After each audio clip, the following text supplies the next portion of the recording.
All right, so I know next Tuesday is a strange night. I will have class, but I'm much more open to people zooming in that night or zooming in later and sending me your notes, but we will have class. So I'll be on recording, and you might need it if you're home. You know, you got that uncle that voted for Trump and the cousin that voted for Biden. They start talking. You might say, "Hey, I have to go do my life insurance class." So you might need it as an escape. So you know, I will do the class because we need to get through the pricing stuff, and the ALM stuff, which is my favorite stuff. So we will have regular class, but feel free to take more advantage of the Zoom. So we're last class we were doing this endowment. So remember an endowment. This is a normal endowment. When I talk about the product I really love, it's a pure endowment. A pure endowment says if it's a 10-year pure endowment, you pay the premium, and if you live, you get the money at the end of 10 years, but if you die, you don't get anything. So only people alive get the premium. This is a little different. This is the kind of endowment the IRS doesn't like. If you die, you get the face. If you live, you get the face. Everybody's getting the money. So it's just a matter of timing. So since the IRS is seeing this as you're earning that 5%, it's essentially tax-free because insurance is tax-free. And they say, no, we're not going to let you do that. So that's going to be taxable. I still think it's a good product, but it's not as advantageous as when they first brought it up.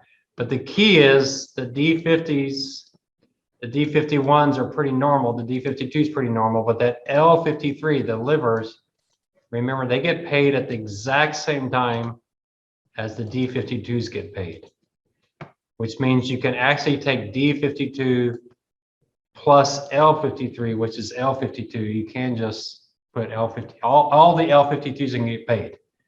We know that, so you don't care if you die or live, you're all going to get paid. And so you can simplify it if you want to. They're also going to pay the premium. You do have to do the premium at the bottom. So I got this set up when we got the premium, when we did it.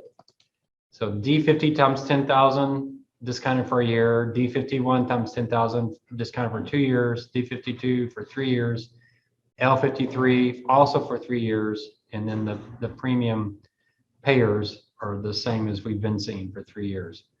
So this is the one I'll likely have on the exam for the timeline.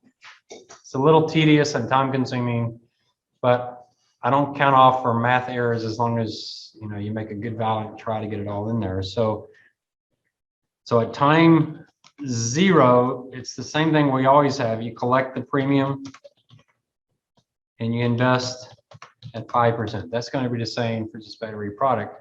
So what is our premium? Where our premium is going to be the premium times our L50s, because they're the ones paying the premium. So our premium was $3,044.48, and our L50s are $92,000. So the first year we're going to get a massive $282 million, and we invested at 5%. We're done. There's nothing else to do at time 0. All right. At time 1, so your portfolio matures. So you had 282,506. You're going to invest at 5%. So that's going to be worth that much. You pay the death claims. So your D50s times the face. The D50s are there. It's going to look like we have a lot of money left over, but that's because we're going to pay all those livers at the end, right? So we're going to need a lot of money left over at the end.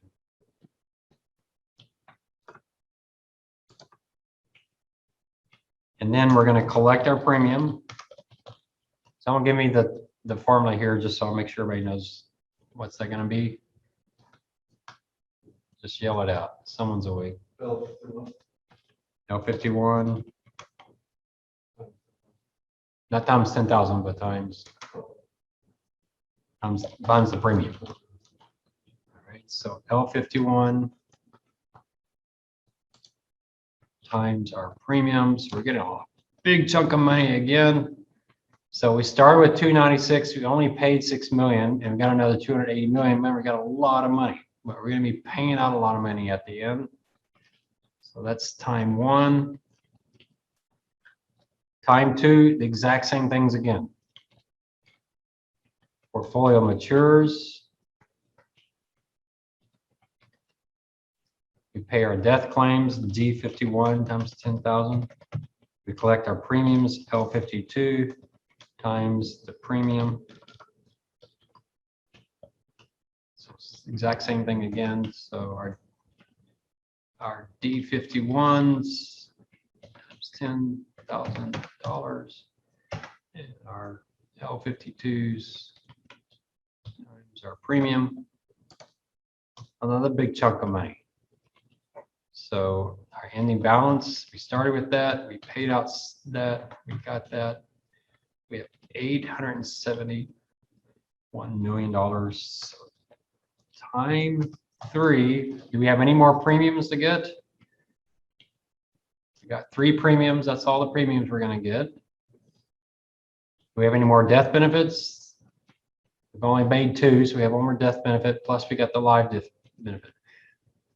Now, if I did this right, I should get a really round number, shouldn't I? So this is the moment of truth. Hopefully. Does that look like it might be right? So you can pay death claims, you can pay life claims, or you could combine them together, but the death claims are going to be D52 times 10,000, and the life claims are going to be L53 times 10,000. So here, well, they will both be 10,000. So D52, 792 times 10, and the life claim delivers L53, excuse me, times 10,000. So we take that, minus that, we're down to 0. Now this is one you could be off quite a bit if you round it. Let's try it and see. I'm not sure. I mean, it's some randomness to it as well. So with the rounding, yeah, it's only off 56, but I think you can be off much more than that. I think you can be off like $150, $200 pretty easily on these. So don't freak out. If you're off 27,000, you probably did something wrong. But if you're off 50, 100, 150 bucks, you're probably pretty close. All right. So it is tedious. That's a lot of calculations, a lot of huge numbers in your calculator. But just write it out. The reason I want you to do this is I want you thinking exactly what a net premium is. The definitions of net premium is that you end up with 0 at the end. How is that possible? How did I make money? Well, this is the net premium. They're also going to add expenses and profit on top of that. So they're going to have all of that. So that's just no insurance company is going to charge the net premium. I will say when I was there,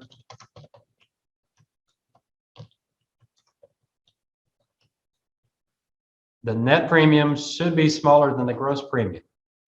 But when I was at UTSA, what do you do if the net premium is less than the gross premium? And how could that happen? Can anybody have is greater, send that backwards. What happens when the net premium is greater than the gross? Is anybody, we got some actuaries in here. How is it possible that the net premium could be larger than the gross premium? This happened when I was there. We actually had to set up special reserves because our net premium was larger than our gross premium. Any guesses on why that would be? And we weren't losing money, so that kind of makes it more complicated. How is that possible? Any guesses? What kind of table did I say this was? Remember I said this is a regulatory table? This is what the regulators think. What do you think? So the net premium is the official number you get using the regulatory table. The gross premium is the premium that they actually charged. So how could the net premium be larger? Well, because the regulators are so conservative, the premium you get using their table is actually greater than the premium you're actually charging.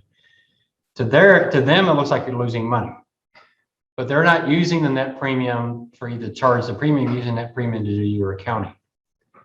And so we had to actually set up a special reserve for that. We weren't losing money. It just means that the financials are really, really conservative. So the net premium is for statutory accounting. The gross premium is what they actually charged. So it is possible the net premium can be larger. What accounting class did you learn that in undergraduate? So when I started working at USA in the accounting department, it's like, yeah, they didn't teach me any of this stuff. So I tell finance majors, and this is true for actuaries too, that they should know accounting better than accounting majors. And I used to think that meant, you should take the hard accounting classes. I know they watered down the accounting class for finance majors. I don't believe that anymore, mainly because as a finance major or accounting major, you don't need to know accounting better than accountants. You need to know the accounting for your company or your industry better. And they're not going to teach you that in undergraduate because they can't. They don't have time to teach you every industry. So you do get a little bit of reprieve, learn basic accounting undergraduate, but then when you get into that job, if you're working for Valero or USAA or HEB, you need to learn that accounting better than the accountants there. What's the hard accounting for HEB? What would you guess? What's the hardest thing at HEB? I'm going to guess it's inventory accounting. Maybe there's something more complicated. What's the hardest accounting at USA? It's what the actuaries do, right? Someone guessed here. Well, shrinkage, yeah, but that's part of the inventory. Inventory, doing inventories, and then FIFO, LIFO, and all of that. So for insurance companies, the most difficult accounting, the actuaries do most of that, which means for me, I took advantage of it as a finance major. I strongly recommend if you're a finance major, if someone brings you a number, you don't understand it, you don't take that number. You don't let them leave until they explain every nitty-gritty detail of that number. And I was like that my whole career. Is like, okay, I'm sorry, you're giving me this number, and I thought I understood it last month, but this month it changed by a bunch, and I don't understand why it would change so much. I need, and I would kind of lie a little bit. So, I got to present this to the CEO next week. I got to understand this. I knew that question wasn't going to come up, and I didn't really need to understand it, but hey, I got to present this. You better explain all this to me. And I got them to explain it to me. Now I remember I was working with a Pete Marwick auditor. We both started the same time. He started Pete Marwick the same time I started at USA. He was our auditor for 3 years. After 3 years, he knew nothing about life insurance. All he did is he took his audit papers and he filled in the numbers from the previous year. He never asked what the numbers meant. And so I have students say, isn't it great to work for these audit firms? But this guy was so overworked, so stressed out. He's like, I have no time to learn. Just give me the numbers. And that's not the way to do it. That's an incredible way. So you've got to ask those questions. And so, yeah, got to learn. These are complicated companies, complicated accounting. Take advantage. Anytime someone gives you a number, take advantage of it to learn stuff. It's always an opportunity. All right. So those are the main products we're going to do. Now we're going to get wild. Okay, I don't want to do this one, but this is a good example. I'll let you work this one in the notes. I'm going to give you one from an exam from 2 exams ago. I haven't looked at it since that exam, so I like to do this in class because I'm asking you to do this on the exam, and if I can't figure it out in class, then maybe it was too hard of a question. So I'll put myself on the spot. Of course, it is late, and you're all staring at me, which makes me nervous, so I never know. So here's the question. Let's look at it. It's a crazy, crazy question. This product would never exist, although some of these products I create are actually fairly interesting. I think they're a lot better than equity-linked annuities. And you can tell I usually name the companies after somebody in the news, but I got really lazy that semester. So the ABC company, this is an annuity product. So instead of having D's in a numerator, you're gonna have L's in a numerator. That shouldn't be a big deal. It's issued to people age 30. You pay a premium at age 30, all right? So you're gonna need L30. That's pretty obvious. They're going to pay that same premium again at age 40. And they're going to pay that premium again at age 50, but only if they're alive. So you're going to need L30, you're going to need L40 and L50. All right. So at a minimum, don't give me a blank. At least write L30, L40, L50 times premium down. I'll give you like 5% credit for that. You know, do something. It then pays $1 million to anyone alive at the beginning of age 80. All right. That's going to be really, really critical. I'm going to give you some hints about how to figure out your N. So is it 80 minus 30? It gives you 50. Is it 80 minus 30 plus 1? It's paid at the beginning of the year. Is it 80 minus 30 minus 1? That's going to be pretty important. All right. So I'll give you a trick how to do that so you don't have to, you know, take off your shoes and use your toes. Then it's going to give a lump sum of $2 million for anyone alive at the beginning of age 90, and then $10 million for anyone alive at 95. So you need to tell me what is the premium that you're going to pay at age 30, age 40, age 50. All right. Remember the first class I gave a question like this, only one person got it right, then maybe it's 3 or 4. Now it's up to about a third of the class. I have about a third of class just leaves the question blank, which really distresses me. I'm almost tempted to call those students like, why didn't you just write something down? I mean, they could have just written 1 million, 2 million, right? You know, this is going to be 1 million times L80. Is that pretty obvious? 1 million times L80. And you know you're going to divide that by 1 to the n to some power. Maybe it's 50, maybe it's 51, maybe it's 49. Isn't that pretty obvious? At least write that down. Anybody not see that? You're going to pay $1 million to people alive at age 80. Does everybody see that that's L80 times $1 million? Anyone not seeing that? So write that down. What else? What else is obvious I should write down?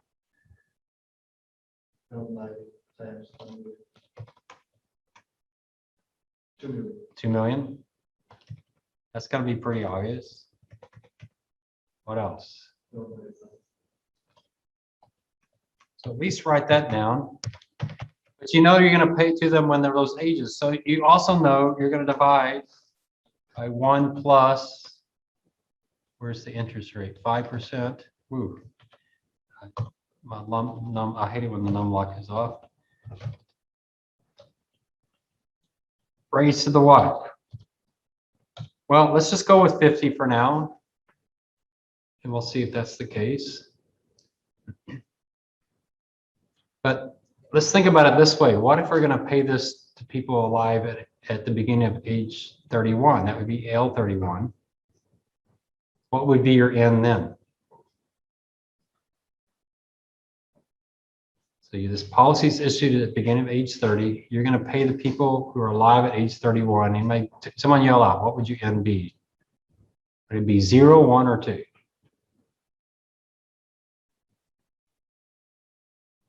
I completely lost you. Let's redo the problem. So you're going to collect the premium at L30. You're going to pay the L31s $1,000. So you're going to take L31 times $1,000. You're going to pay at the beginning of the year they turn 31. You're going to do raised to the what? What would you say? 0, 1, or 2? Can it be 0? Can't be 0, can it? Because that's when you're getting premium. It'd be 2 if you did it when? If this was D31, it would be 2. Why would it be 2 if it was D31? Because you always pay death claims at the end of the year. So you go to the end of year 30. At the end of 31, you pay it. That's 2 years. But this is not D31. This is L31. So what is my N going to be? 1. It's going to be 1. How do we get that? 31 minus 30 equals 1. What do you think your N is going to be here? You're going to pay it to L80s. Is it going to be 80 minus 30 equals 50? All right, so just keep this in mind, put it in your notes. I don't know if you're going to remember it in a few weeks from now. If at the beginning of the year, your N will equal the age minus the starting age. So in this case, it's going to be 80 minus 30. And that's at the beginning of the year, that's when we do our L's, right?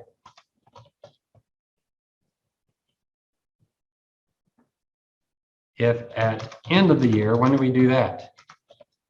These are our D's. Then what do you think your N's going to be? Age minus starting age, and then do what? Plus 1. So then it would be 80 minus 30 plus 1. Or 51. Does that make sense? If we're dealing with L's, you can just subtract the years. If you're dealing with N's, you subtract the years, you have to add 1. Okay? So if you remember that, that'll keep you out from having to use all your fingers. If you need to use all your fingers, that's fine too. But it gets a little tough when you're talking 50, 60, 70 years. Any questions on that? So does this look correct? That looks correct, doesn't it? Why? So someone, see if anyone's paying attention, tell me why do we do it at the N90s then?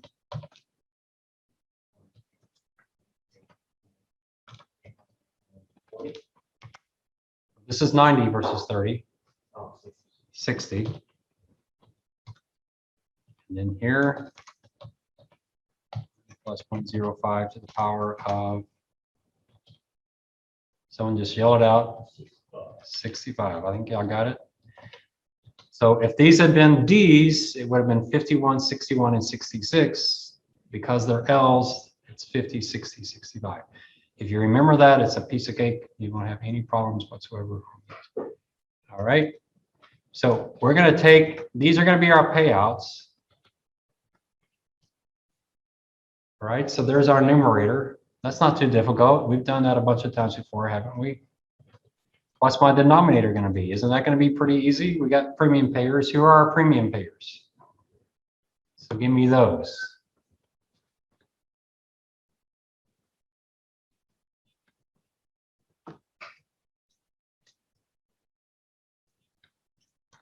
The first premium's paid when? Age 30, so L30. When's the next premium? L40. L50. Okay. When's this one paid?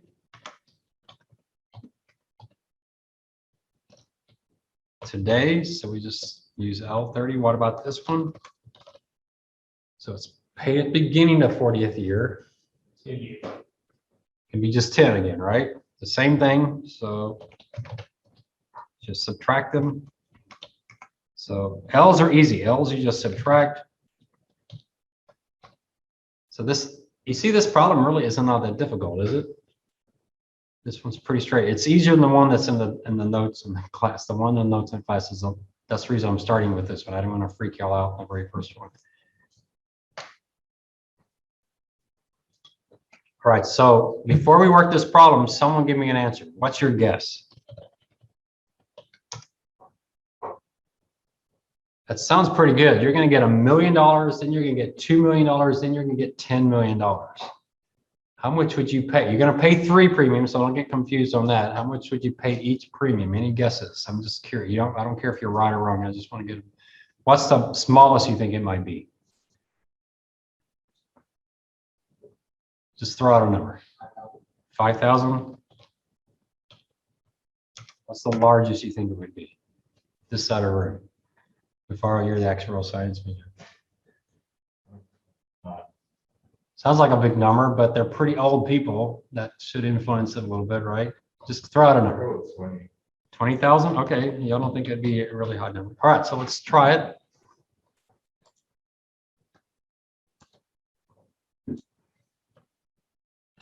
I don't really know. It's not like I'm sitting here with, I can't believe y'all said that. I don't know. All right. So we need L30. All we need is L's. L40, L50, L80, L90, L95. That's all we need. A bunch of L's. Oops. Sorry. Plus L30. Where are you? There. L40 is 21.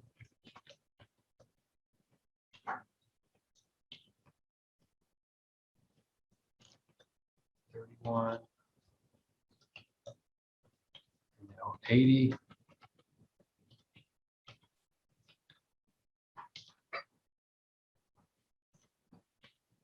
61. 71.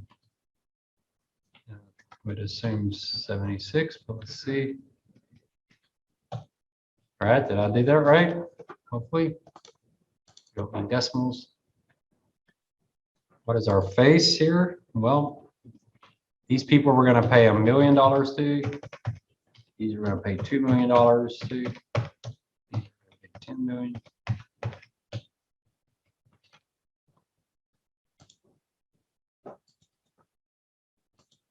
So let's just try it. So, oh, this is going to be a parentheses problem, isn't it?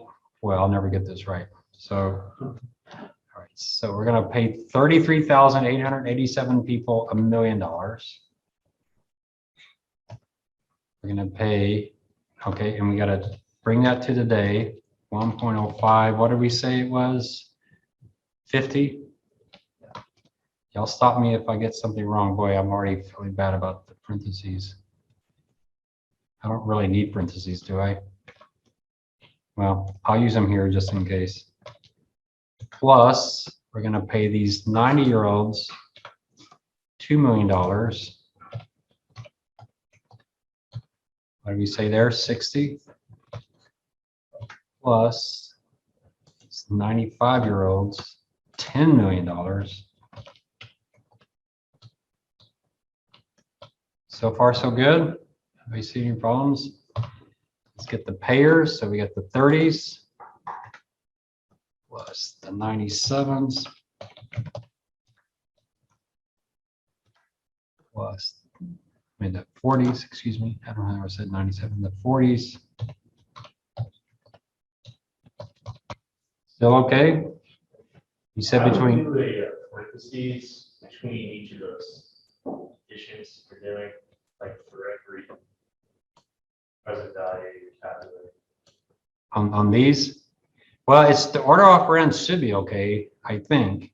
I mean, you're worried that it's going to add that. Between B20, what is that? I don't know, the B239, and then I would add it, like close it after your, right there. And do that. I think we're okay because it's going to multiply these. It's going to do that before it adds. Yeah. Around the order of operand. I think we're okay. We'll see. If we're wrong. We'll figure it out. Mufaro, you're kind of close on the upper end, but 22,000. So they're going to pay 22,000 3 times in order to get $13 million. That sounds like a pretty good investment. All right, so let's try it. So we're going to do this. I always like to test it and see. So here's the age. We start off at 30. Here's where we see maybe I did it wrong. So here's where we see if I did it right or not. Whoa, we can go way down the page. This is the net premium. So what should we have at end of 95? We should have 0 left. Okay, so we have a starting value. What's our starting value? We're going to get a premium, right? So we go over to these L's, 99s. They all pay us a premium.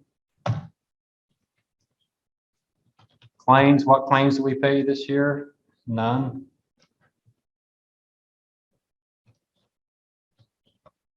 So I'm going to do new premiums. Claims.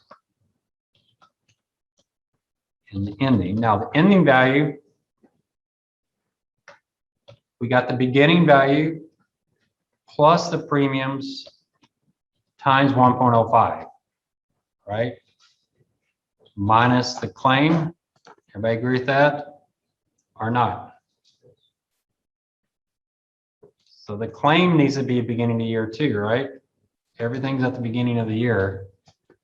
If this was a death claim, we would put it on the outside and not do the 105 because it's at the end of the year. So that's the only really tricky thing on this problem is at the beginning of the year, end of the year. If you get that, you're pretty good. So here we know our claims are paid at the beginning of the year. So I put it at the beginning of the year. Do that at 1.05.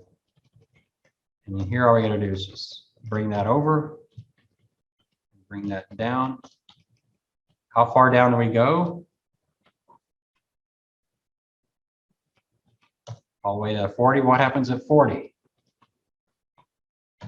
Our L40s are going to pay the premium. Everybody agree with that?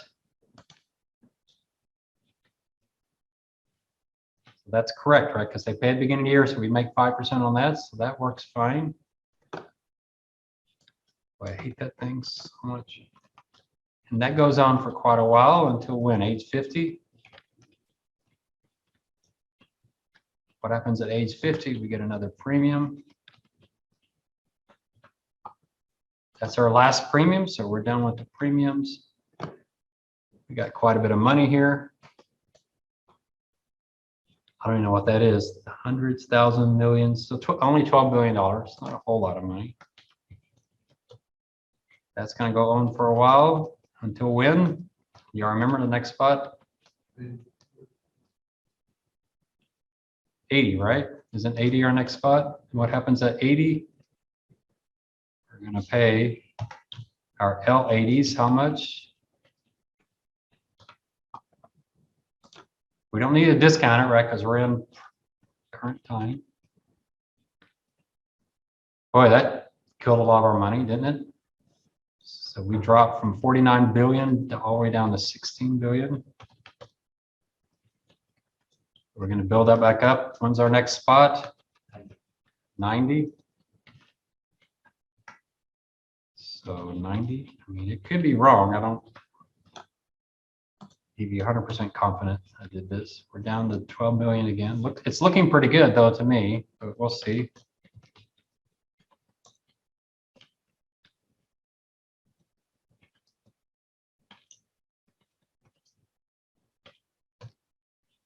That looks good to me. Doesn't that look good to you?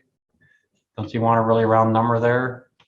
So let's try it. We'll go. How many 95-year-olds do you think are alive? I'm thinking 1,518, but we'll see. Yeah, that looks pretty close. We pay them each $10 million. Did we do it right? That's the definition. Y'all didn't think I could do it, right? But it worked. What if you're off on your ends? It would have an impact. If you'd used 51 instead of 50 or 51, 61, 66, it would definitely throw you off. You'd probably still get 85% credit for that. You know, so put something down as much as you can. If you're not exactly sure how to do the whole formula, just know I know I'm doing L80 times $1 million, and I'm going to discount that. So 1 to the end, I can't remember if it's 50, 51, but put something down, write it down. This is a problem where you don't just write the equation, but you also have to come up with the amount. So I need to see that 22. I think I have to look last time. I think about a fourth or a fifth of the class got it to the penny, and then about maybe a third or so got 60, 70% credit. But some just like I'm not even trying. It's not worth my time. But yeah, you might as well. It's 63% of the exam. Oh, no, it's 5% of the exam. Or no, it's like 7% of the exam. So you can pass the class and not do well on this question. But that's not it. You want to do well on this question just because you want to do well on this question, right? That sounds pretty impressive. You pay $22,000 3 times. You're going to pay $67,000 to get $13 million. What other industry can do that and guarantee it? I'm not saying this is not like Bitcoin. You buy Bitcoin for 3 cents, $3, and you sell it for 66,000. What other industry can guarantee you that you will make $13 million off off of a $66,000 investment guarantee you 19,000% return, and they do it without much risk. They're not betting. All they need to make is 5% to get this to work. So you can see how the life insurance industry has an incredible weapon at their disposal, and it's people dying and getting to, and it's not theft. They get to keep all of these people's money, except for the ones that live. Now, how would this change if we took the L80 out and we only paid the 90s and the 95s? How would that change it? Where does the premium go from there? From 22,000 to what? Pretty material, right? Probably lower than your 5,000, I would guess. No, not quite, but only 6,000. We don't have to pay it twice. So this is going to get into my longevity product where I want to give you the power of, this is a large number and these are small numbers. So that gives you, you got the time value money, plus you have a large number of people that are compensating just a few people. So it gives you this leveraging effect you just cannot get with any other industry. It's a pretty powerful thing. All right, now let's look at this one. This one is this was one of the first ones I ever did, and it was a tough one. I'm surprised that one student got it right. So it issued a product to people age 60 who pay a premium $49.95. So this time I gave you the premium. That's why this one's tough. It's a lot easier if I ask you to calculate the premium, because that's the way we've been setting up the formula. So here I give you the premium. At age 97, it pays $1,700,000 at the beginning of each year and charges a premium at the beginning of each year to those still alive. That's the strange thing too, is they charge a premium. Calculate the net premium for this product that starts at age 97 and will be in addition to the $49.55. So it's not only is it difficult, but it's also a really bizarre product. Why would you pay someone $1.7 million and then they got to pay you a premium? That's just doesn't make a lot of sense, but that's the equation. So we know we're going to get $49.55 today, and you're going to invest it for 37 years. So you can get that today. So that's a given. That's pretty straightforward. But you're going to invest it for 37 years, and then you're going to pay the L97s some money. You're also going to pay the L98s, the L99s some money. So the L97s get that divided by 1.04 to the 37. How did I get 37? I did 97 minus 60. Why? Because it's at the beginning of the year. All right, so that's straightforward. Right. Let's see. We're also going to get a premium at L98 and a premium at L99. Yeah, so that's the formula. You put all that in there. So I pay 1.7 million. I get, I don't know where my L97 is. There's my L97, but this is kind of out of order. I think I'm missing a sign here. I think this needs to be minus. We'll have to figure this one out. I'm going to leave this for you to work it out, so don't trust the notes. So you're going to pay all of that, right? And you're going to receive all of this. And all of that needs to equal that. And you solve for the L60, all right? So it's in the class notes. So take a picture of that. We'll solve this on Thursday. I'm going to leave that for you for Thursday. I don't think I can give you something this difficult on the exam. You much rather solve for the premium. If I told you to solve for the premium, it would have been much easier, because you would have just put all of these in the numerator and solve for it. And maybe that's, you know, what you want to do, set up the whole problem like you would, and then just throw this into the mix at the end. So set it up, maybe set it up like a normal problem, and then just fill in the piece that you have. So, all right, I'll leave that for you. I'll also give you Thursday, I'll give you another problem. I don't want to give you last exam's problem because I want to leave that for the practice exam when you practice, but maybe I'll go 2 years ago and give you a problem. They tend to be these longevity problems, which is what I want to set up when we talk about longevity problems. So, so we'll see. I do think this is missing a minus sign because these should all be the same. And these are all premiums. So I think if you do that, you got it. All right, so y'all try that one. We'll try a different one on Thursday to let you practice a little bit more.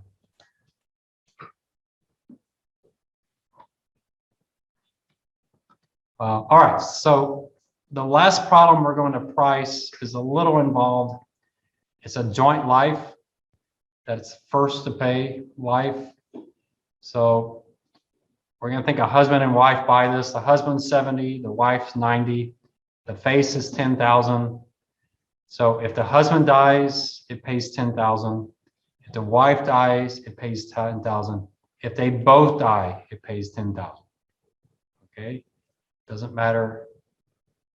The only time it doesn't pay is if they both live the next year. Okay, so it pays. There's 3 scenarios. One dies, the other lives. One lives, the other dies, or they both die. Those are the 3 scenarios it pays. When's the only time it doesn't pay? And they both live. So you have an option. You can calculate the probability of those 3 things, but what would be a lot easier? Calculate the probability they both live and take 1 minus that. That's going to be the probabilities of the 3. Okay. So the face times the probability that they both live is going to be the probability that you have to pay. The probability they both live, y'all remember this, P70 times P90. P70 is the probability that the 70-year-old lives. P90 is the probability that the 90-year-old lives. So that those 2 by each other. So 1 minus that is 1 minus probability they both live, which equals the probability that one or both die. Everybody with me on that? This is probably the second most missed problem on the exam. We'll work it. We'll do the actual. Now we're assuming independence, and that's really not all that logical because it's probably not independent, right? There's a good chance if the husband died, maybe he died in an auto accident, his wife's probably sitting there with him, right? So what I'm assuming is this is a husband and wife. One lives in California, one lives in Florida. Okay, not entirely independent then, because they could both get like the same news at the same time. They both drop dead of shock or something. Who knows? But more independent than they both live in the same house and driving the same car or flying. They're not allowed to fly together or drive together. You know, so I'm assuming. I don't know how material that is. How often can you think of it when a husband and wife both die at the same time? It's pretty infrequent. But in this case, it's that they both die in the same year. That's a little bit more frequent. You probably know stories where a wife's taking care of her husband and he passes away, and then she passed away soon after that. Her taking care of him was what was keeping her going. I've heard stories of like that. So it's possible. So we're just going to ignore and assume they're independent lives because the math would be far too difficult. I don't want to give you a joint probability. Okay, so our premium is going to be 1 minus the P70. Remember, P70 is L71 divided by L70 times P90, which is L91 divided by L90, times the face. And I'm only doing a 1-year term, so that makes it real easy. You just divide it by 1 plus the interest rate. Okay. So let's do that if I can remember it. Copy it over here. This one's a little bit easier to copy.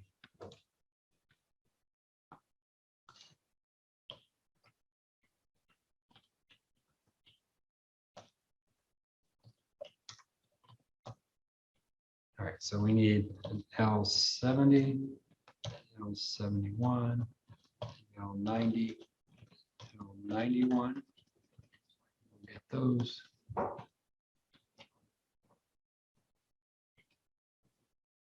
L90 is 71. Well, that's easy to remember.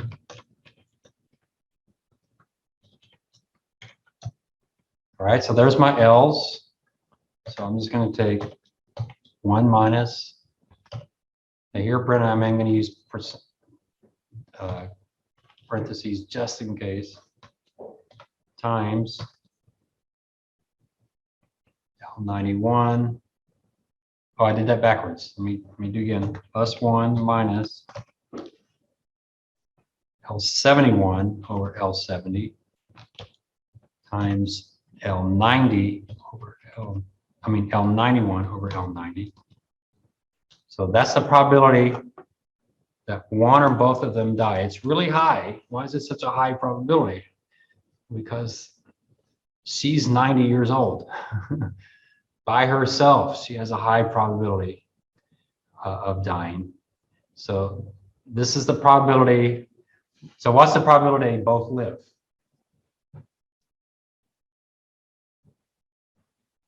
We took 1 minus the probability of both living. So what's the probability they both live? About 75% chance. That's still pretty good for a 90-year-old and a 70-year-old. The chance of them both living is still pretty good, but it's still pretty significant. If we were doing 25-year-olds, the chance of them both living would be 99 point something percent, right? Very, very high probability. All right. So if that happens, at 25% of the time, they're going to get $10,000. But they're going to get it in 1 year. So we're going to charge them $2,400.88. All right. Now the question is, should they instead buy 2 term policies? You have to do this on the exam, so this is a little tricky. So if they buy 2 term policies and the 70-year-old dies, but the 90-year-old doesn't die, they get $10,000. If they buy 2 term policies and I forget what I just said, but the other one dies and the other one lives, they get 10,000. What's the only difference between 2 term policies and the joint policy? There's only one scenario where it's going to be different.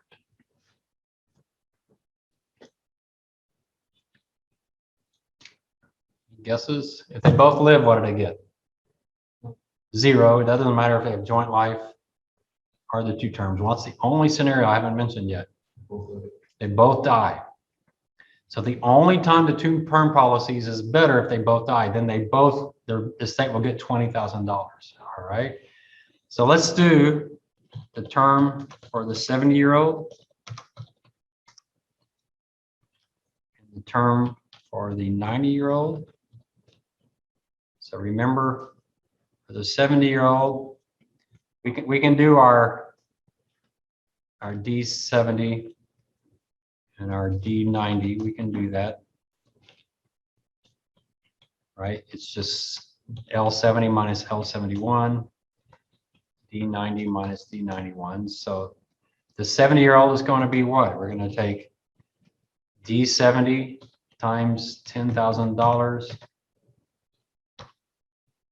divided by L70 divided by just divided by L70, right? So there's that premium. So y'all remember that. You take the D70 times the face divided by L70. That's kind of the basic formula we did some time ago. Why is it not L70 divided by 1.05? Well, because you pay the premium today. But we have to divide up here. This is where I forgot, didn't I? I got to divide that by 1.05. I knew I had something missing. So we're going to pay D70 times the face divided by 1.05 because we pay that in 1 year. We divide all of that by L70. So I forgot that one step. There we go. There's our premium. Anybody disagree with that? Face times the D divided by 1.05 because we're going to pay that in 1 year, divided by the L because we get that today. All right. I'll do the same thing with the I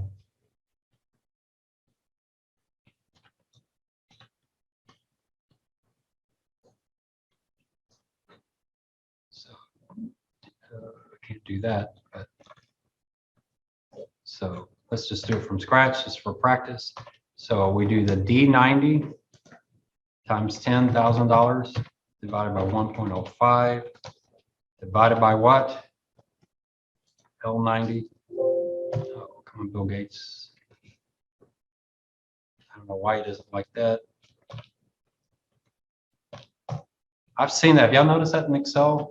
Sometimes when you divide by a fraction, it gives you this error message, and it's like, come on, Bill Gates, you can do better than that. So that would be the two term policies are going to be $83 more. So what I want to do on the exam is explain that difference. I've already told you that difference. How do you explain that difference? So you take the probability both die, right? What is that probability that both die? You can take D70 divided by L70. What's that the probability of? That the 70-year-old dies, right? Times, y'all tell me the rest of it. Times what?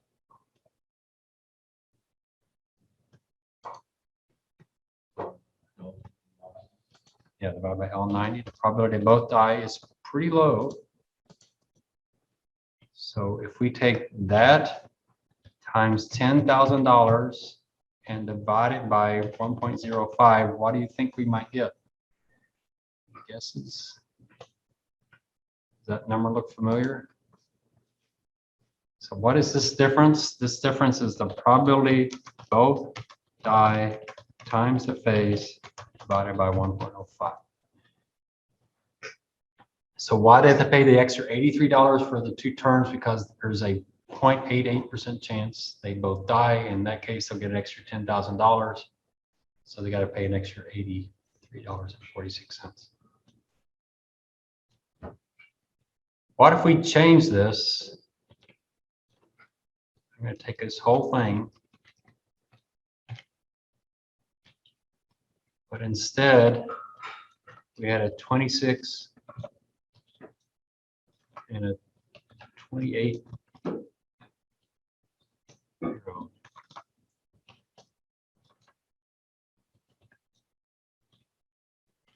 What do you think the difference would be? Much, much bigger or much, much smaller?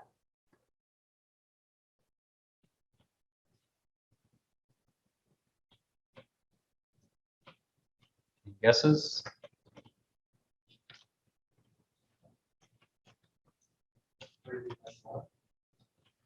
You think it'd be much smaller? I mean, agree with that. Much smaller, a little bit smaller. So there's my premium for that. I did it right. So we're taking 1 minus B271. That's the L27 over 26. That's the probability the 26-year-old lives. Times 273 over 272. That's the probability the 28-year-old lives. Times 10,000. So their premiums itself is much smaller. That makes a lot of sense. What if they bought the two term policies? So there's the 26-year-old, 28-year-old. So the premium for that one would be D26 times 10,000 divided by 1.5 divided by L26. D28 times 10,000 divided by 1.5 divided by the L28. That's 32. How much is the difference? 3 cents. And why is that? Because the probability they both die is what? Practically nothing. All right. So if you're 26 years old and a 28-year-old, what should you buy? What would you recommend buying? The two term, right? It's 3 cents. Who cares? It's unlikely you're both going to die, but hey, if you both die and it's going to be so devastating to your family, why not throw an extra 10,000 bucks in there? All right. What's 3 cents a year? But here, 83 bucks. If you don't have any dependents, you're just doing this to pay state taxes, and your state taxes are going to be the same. Just saved 83 bucks if you don't care. If you do care, you know, maybe there's some reason you're both dying is going to have some big, maybe you need this is paying for your funeral, right? If it's paying for your funeral, then both dying, you would probably want twice as, unless they can dump you in the same casket or something, you probably want twice as much money. So for young people, just buy the 2-term policies. Why? And on the exam, what you say, the reason for that is for young people is because the probability they both die is so remotely low. The 2 terms are going to policy can cost almost exactly the same as the joint. Once you get to a certain age, above 70 or so, the difference in premiums gets to be fairly large, but it's still not massive, but it gets to be a little bit large. Why? Because the probability of both dying is getting up there. It's still not high, 1% or 0.9%. It's getting up there. All right. So the exam really has 2 parts. One is to get this premium, but the other is to explain this difference, which means you also need to get this premium. And so the numbers I'm going to want to see on the exam are that, and that. Okay. And to see that, give the full explanation for this. Now, what I didn't do was the second to die type policy, but that doesn't make sense with an annual term. And really with annual term, it doesn't make any sense at all because the first to die, they have to die at the end of the year. So there is no first to die. They all die together. So it's kind of a strange. So I remember I told my little brother, younger brother, he's now 50 years old. So boy, I'm getting old, but he's a life actuary. So I said, hey, I want my class to price joint life policies. And he says, oh, there's no way you can do it. So of course, when your little brother says you can't do it, I said, yeah, we're going to do it. But I couldn't do a realistic one, which would be like a 10-year policy. I had to do an annual. So it's kind of a bizarre one, but you can see if we wanted to go multiple years, it gets a lot messier, but you could probably figure it out, but I didn't want to go into that mess. So 1 year is enough to kind of explain that difference is what I'm after. All right, any questions on that? So joint life is usually for older people, makes more sense. So you want to compare those.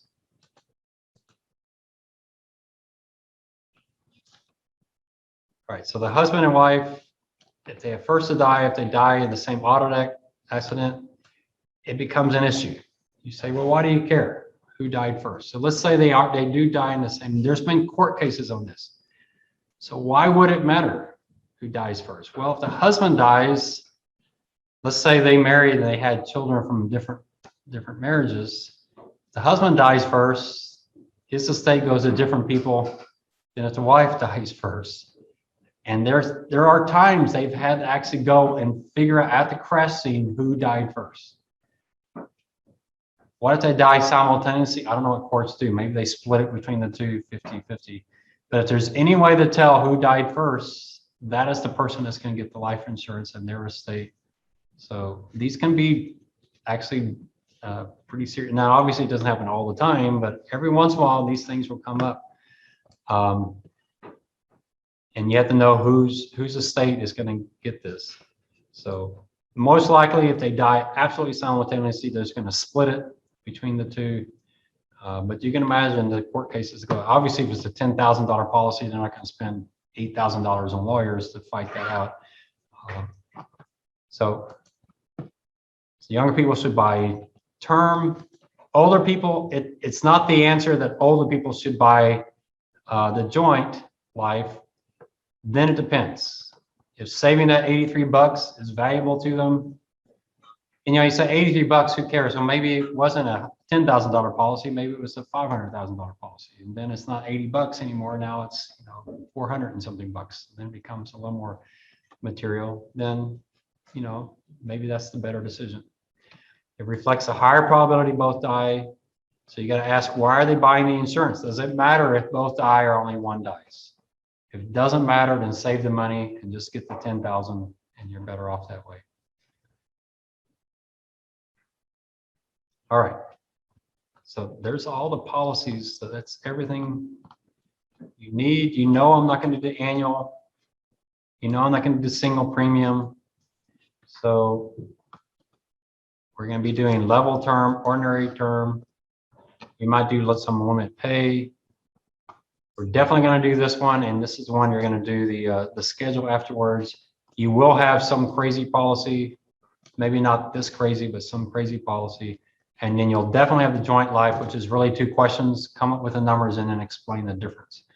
So that's the bulk of the exam. That's probably a good 60, 70% of the exam. Most students do really well up until here.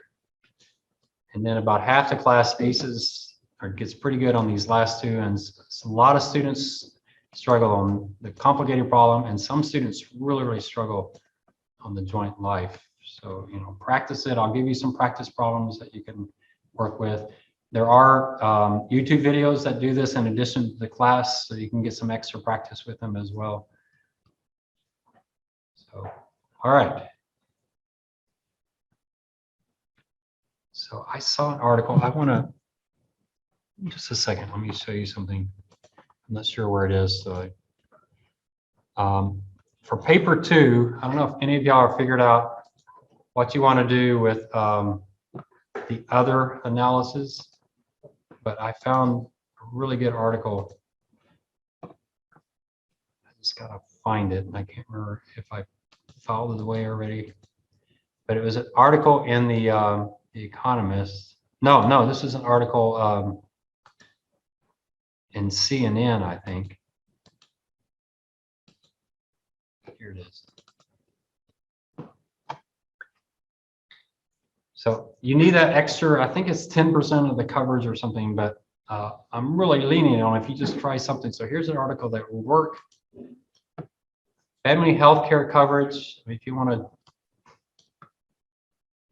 copy the whole thing down, or you can probably just find the title. Family health care coverage at work talks $22,000 a year. The reason that struck me is, do you remember the second article we did? Remember what that guy said? Over your lifetime, you remember that number? Was it 1.77 million that he said?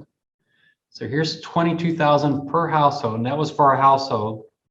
How long does the household pay premiums? You work from like 25 to 70 for like 40 years. 40 times that, there's 800,000 of the dollars he was talking about. That's over half of it, isn't it? Or close to half of the 1.7 million he was talking about. What is he not including? Well, I think this article is saying the 22,000 and what they pay, maybe it includes the employer's piece. If it doesn't include the employer's piece, you'd add that in as well. What else would you have to add in? Medicare. What else do you add in? Your out of pocket, you know, your deductibles. I don't think it's, you know, if that's the number, that 1.7 million, it's not that hard to get to, is it? So this is something you could add in. Getting family health care insurance on the job now costs workers and the employer. So it looks like it includes the employer's piece, more than $22,000 a year, and companies have not been able to make coverage more affordable. Employees put about 6,000. Replace found that average annual premium rose 4%. The average annual premium for single staffer was 7,000. So for a family, 22,000. For a single person, it's about 7. So you're not going to get that $1.7 million if you're single. About 155 million Americans rely on employer-sponsored coverage. That's about half our population, and they're paying a lot more for that benefit than they were a decade ago. The average family premium increased 47% more than wages or inflation, which rose 31 and 19. There's a lot of stuff, good stuff in here. The average related, U.S. comes in last in healthcare rankings of high income countries. That sounds like another article. It'd be interesting for your paper. All right. If anyone doesn't get the 10% credit, I'm going to call you at 3 a.m. and just ask why. I mean, it's a piece of cake. All you got to do is just reference the article, put a few quotes in it, put it in the right spot on your paper. Don't just throw it in randomly, but put it where it belongs. But there's a lot more stuff here. So did y'all get it? Take a picture of it. So that's all I'm looking for. So I see this stuff all the time because I'm always looking for these articles because I think they're interesting. But $22,000 plus your Medicare, you're getting up in that million plus range pretty quickly. I saw a couple of articles, if any go on these, kind of morbid articles, but there are 2 articles in the Last Economist on end of life and assisted suicide and what's going on there. Kind of interesting, some of the issues there. So, you know, if you're doing the end of life, you want to beef that part up. There's some really interesting articles there. But lifespans, this is an old article and COVID has definitely changed this, but lifespans between men and women, both men and women are living longer, but men are catching up with women. Men are closing the longevity gap. So the question is why? So that's the interesting part here. Women tend to live longer than men, but it's less true. In England and Wales, the biggest peacetime difference in life expectancy at birth was 6.3 years in 1967. Now it's 4.1 years. So the men have closed the gap by 2.2 years. In the early 80s, traditional retirement could expect to live 4 years longer than the male counterparts. The gap is now less than 3. So they're looking at different time periods, different ages. So here's the gap. So there's the peak in the 60s. Why do you think it was going up?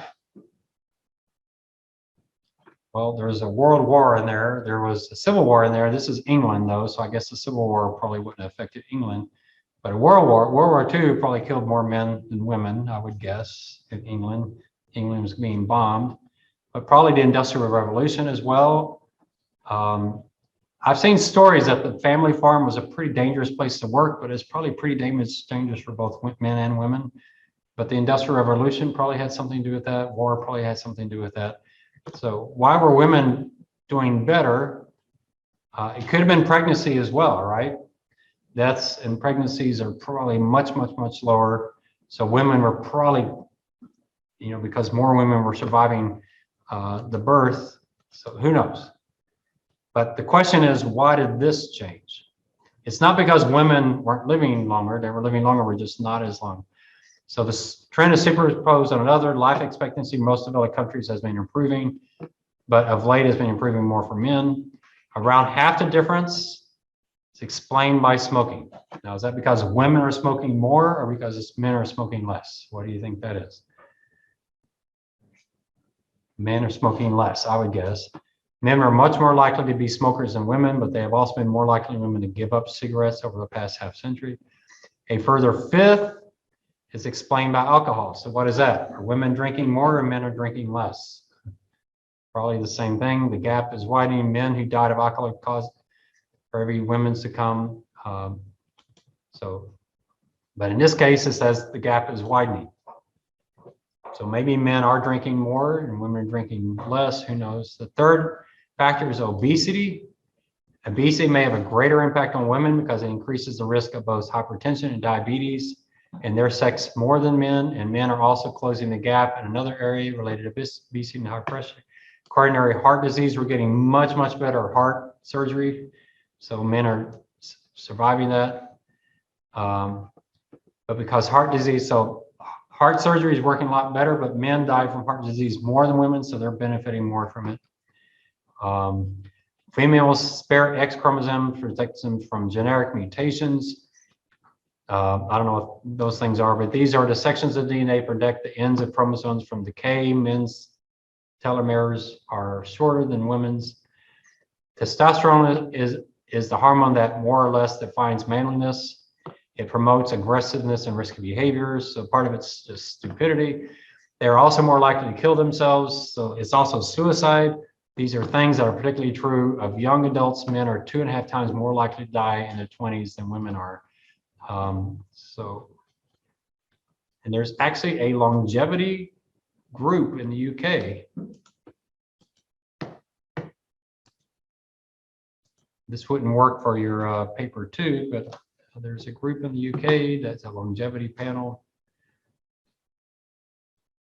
So we got everything out there. Any group you want to join, there's somebody out there.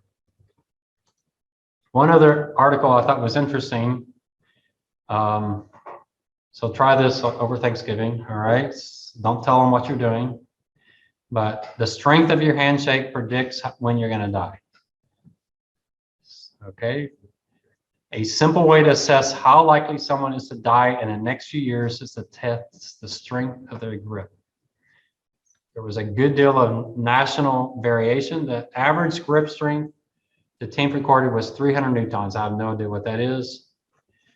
Hold a 30.6, I don't know what a kilogram is. I can't help you at all in here. Every 15 Newton drop below this was associated with a 16% rise in the risk of death and a 17% risk in particular heart disease. It was also associated with a 7% greater risk of having a heart attack and 9% rise in the chance of having a stroke. Among those with cancer or chronic health disease, the strong grip were more likely to survive the follow-up period. The correlation held when research corrected for a factor is known to play a part in death rates. Now, does that mean someone with a weak grip intentionally starts doing a strong grip that they're going to live longer? No. Right? You can't make yourself healthier by being stronger with a grip, but that grip, your normal grip, is going to tell you something. Now, do people have stronger and weaker grips? One of the guys I worked with, he had hand surgery, and we met with this guy from Mercer, and this guy, he would just crush your hand. He had massive hands. My poor coworker, he's like, I'm not shaking that guy's hand ever again. It was painful. He shook my hand. I was like, my word, what are you trying to prove? So that guy's going to live to 120 or something. It is impossible to know whether muscular rest weakness is causing illness or if it's a symptom of illness that's already there. That matters. If farmer is true, then building up strength through exercise might avert early death. If it's the latter, a person's cards are probably already marked. So that's the thing. Is it causal or is it correlated? Most likely is a bit of both, with muscle strength being a good marker. If any of y'all read Taleb and the Black Swan, he is a heavy pusher of muscle training for longevity. So anyway, an advantage of his method is that it's easy to execute. It gives him a kind of a cheap way to measure things. Grip strength is simpler to assess than other signs of frailty, such as high blood pressure, body fat. So anyway, it's just a good way to. All right, let's stop it there. But this, check, shake your grandfather's hands. Go, oh, grandfather, that's not sounding good. Sorry to tell you, buddy. All right, I'll see y'all next class. Okay, so last class we were talking about this one problem here. So did any of y'all get an answer for that one? Any of y'all try it? Takers? All right, I'll show you how I will do it. Now, we'll talk about this for the final. I've got this idea. This problem is perfect for Excel, and so is the modified endowments. So I'm thinking, but y'all all have to bring laptops. But what I was thinking is, I separate those two questions out, hand them out. Perfect point. You can load a mortality table that I give you, and you can work the problem in there without any notes. Would that work, or is that too complicated? If someone doesn't have an Excel, so I don't know. Do y'all think this is a problem you'd rather do in Excel than do by hand? We can talk about it. It kind of depends. If one student says no, that doesn't work, it kind of would kill it. But what I like about this one is that you can check to see if your answer is right by setting a whole problem up, which to me is always kind of cool to do. Let me show you how I set it up. So the thing to do with the problem like this is get the easy stuff down. So this is a product, just to remind you, you're going to pay at age 60, you're going to pay $49.55. So that's the tricky thing here. I'm giving you that number. That's usually the number you're solving for, but you're not solving for that. And then starting at age 97, you're going to pay them $1.7 million a year, but you want them to pay some of that back. And that's that net that you're going to take back that you need. It's kind of a ridiculous product. You never do a product like this. So what I thought, the most obvious thing is set up like a normal product problem. But let's take the L60 times 4955 out of there. Let's just take that out because that's kind of crazy. But there's nothing in this first part of the problem. So L97 times 1.7 million divided by 1.04 to the 37th. Is that pretty obvious how to get the 37? See if y'all remember this from last class. 97 minus 60. And why was it 37 and not 38? If it had been a D, you would have used 38. But it's an L. So if you're paying out at the beginning of the year, you just subtract. If you're doing D's and paying out the end of the year, if it's an L, it has to be at the beginning of the year, right? We have no other choice. Unless I say, people alive at 90, we're going to pay them, we'll pay them at the end of the year. I'm not going to do that to you. So, although I'm going to show you a problem that is a little tricky. So 97, beginning of the year, so 97 minus 60, you raise it to 37, 98 to the 38, 99 to the 39. So that's pretty straightforward. And then you're trying to figure out these premiums. Well, you do that just like we did all the other problems, L97, L98, L99, but they're not going to pay their premium for 37 years, 38 years, 39 years. That looks like all the other problems that we did. I think I'm missing a parenthesis there at the end. Right? That doesn't look any different than any other problems. So the only thing, if you did that, you'd probably get pretty good partial credit there. You might get 60% or 50%. Well, I'd like to see some math calculation. So the only thing we're missing is the L60 times the 4955.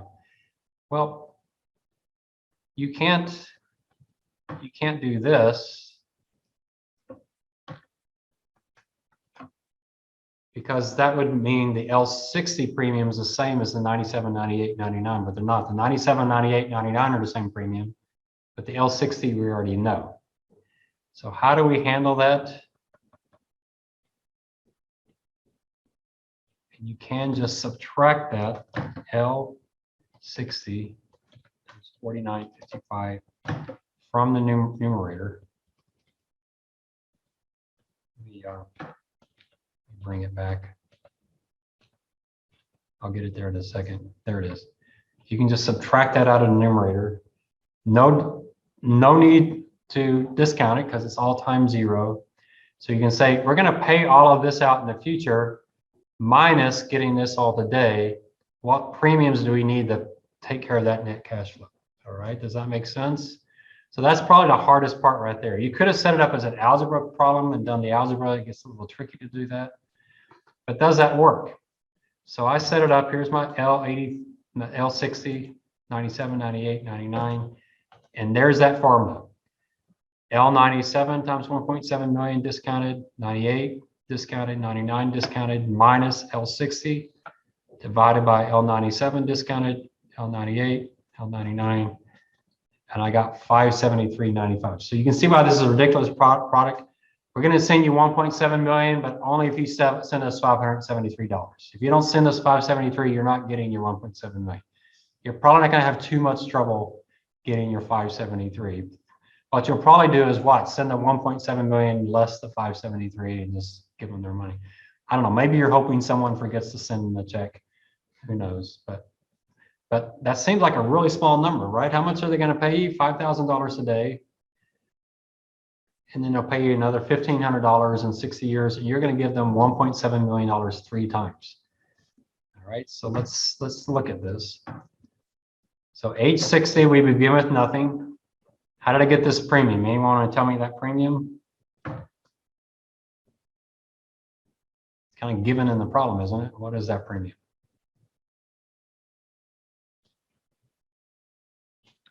What do you get at times 0?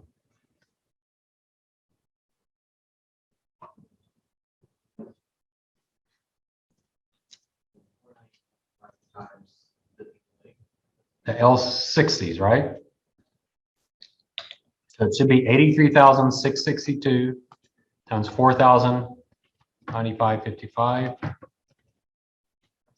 So that's what I did. So we get $414 million. Are we going to earn 4% on that at the end of the first year or not? When do we get this money? Beginning of the year, end of the year. Beginning of the year, so we are going to earn money on that. So I'm going to multiply that. So I'm going to take my beginning balance plus my premium minus, or I'm going to say plus my claims because I can actually enter the claims as a negative number. The first time I set this up, I actually did that backwards and ended up like $4 billion. So I was like, okay, I got something wrong. So I'm going to get all of that's going to go up by 4%. All right. And I just do that for 37 years. Then I get a premium. What's my premium then?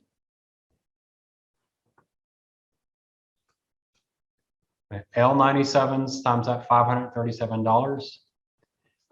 And then how much am I paying out? The L97s times what? $1.7 million. I'm going to multiply all of that by 1.04. The next year, I start with 733 million. I get another premium, pay another 1.7 million. And then the last year, nice round number. I don't know how round it is. You know, round. I don't know why Bill Gates says I've got something there, but I really don't. So it looks like it works. Okay. This is why I was thinking you might want Excel, because you're going to have a tough time doing this by hand. You don't have to do all these lines, right? You could figure this number out just by taking that initial premium and raising it to the 1.04 to the 37th, and you get that. And then you subtract. So you could do it by hand. It's really not that difficult, but I like doing it more like this. Now, why did I pick 49.95? Why didn't I just do 5,800? If I did 5,800, what would have happened?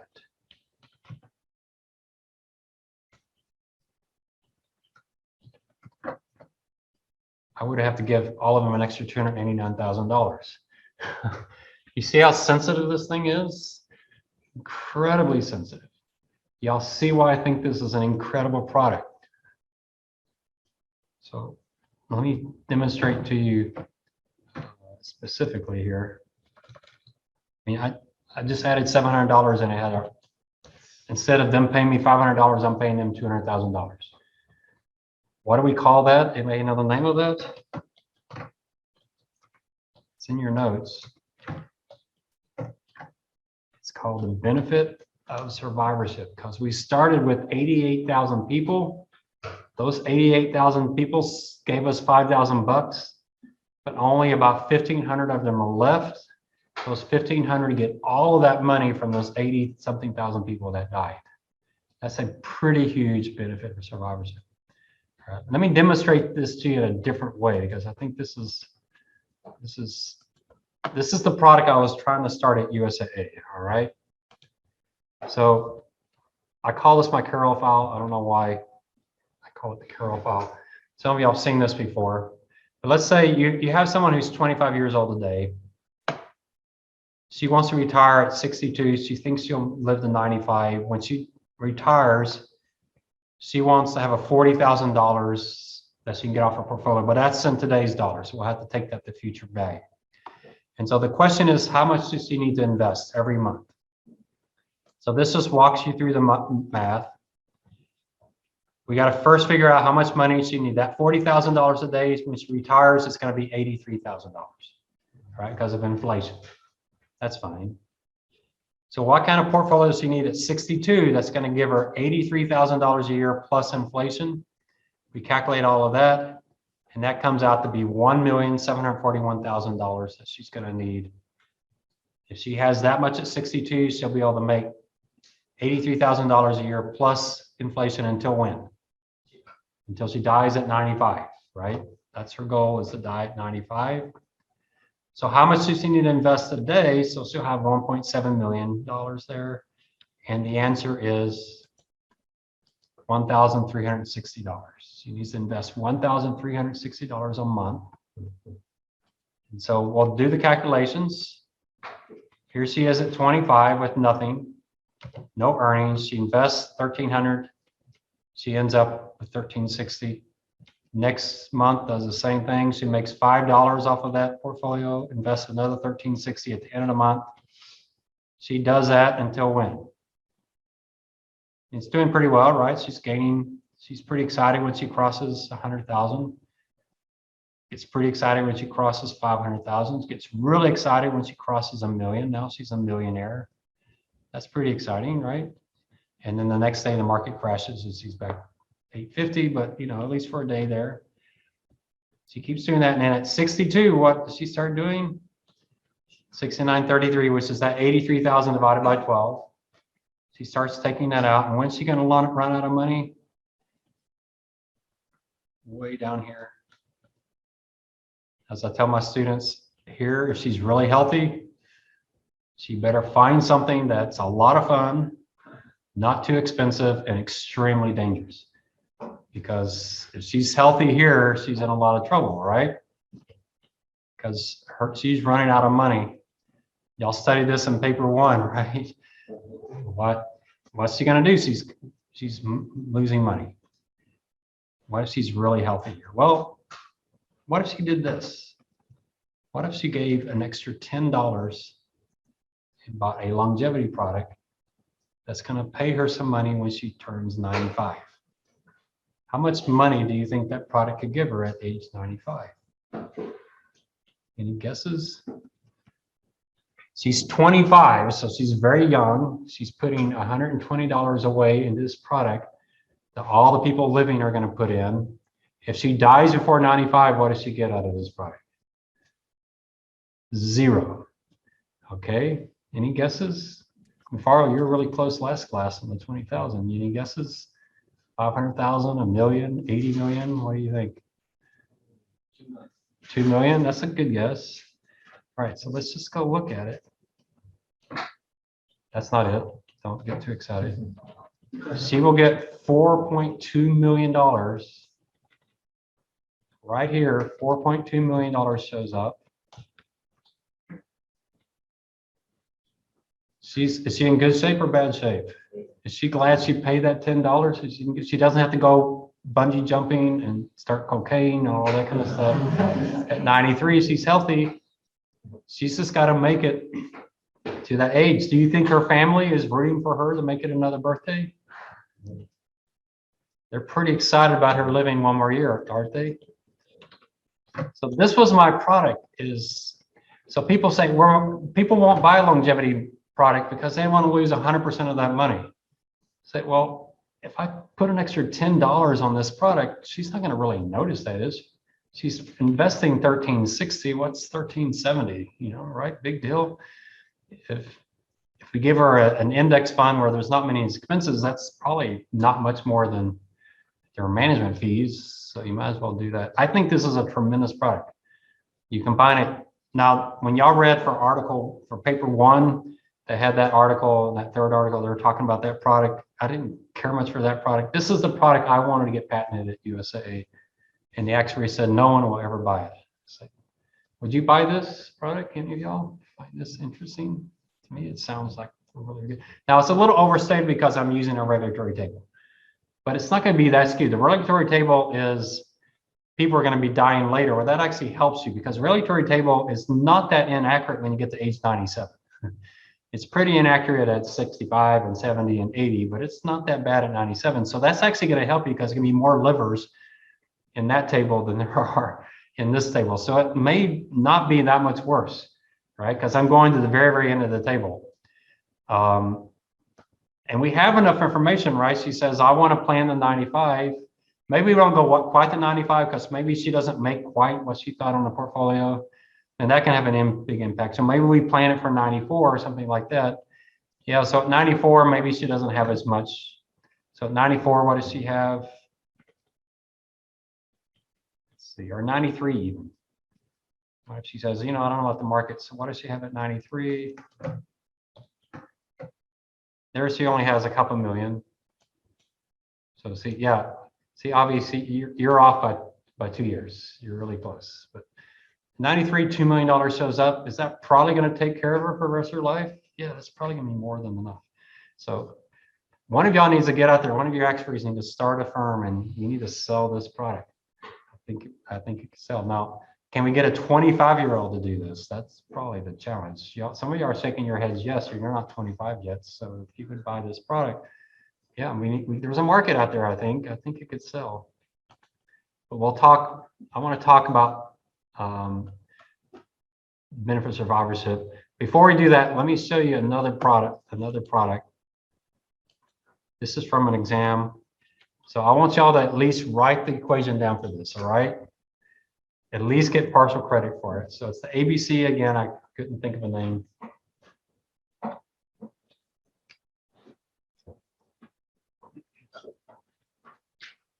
It's another life annuity product, so you're going to be dealing with L's. That makes it easier, right? You can just subtract. You don't have to subtract and add 1, so that's kind of nice. It's issued to page people 835 who pay an upfront premium at age 35. It then pays a lump sum of $50,000 at the beginning of age 60 to anyone's alive. And here's the tricky one. It pays back that original premium to anyone who's died. So at L60, anyone that's alive at L60 gets 50,000. All the people who died between 35 and 60, their estate at age 60, at what would have been their age 60, they get that initial premium back. So this sounds like a free product, doesn't it? You know, the premium's $80,000 at age 60. If you're alive, you get 50,000, but if you died, your estate gets the 80,000 back. So that's too good to be true, right? That's what it says. So it pays another $5 million at age 90 at the beginning of the year. Okay.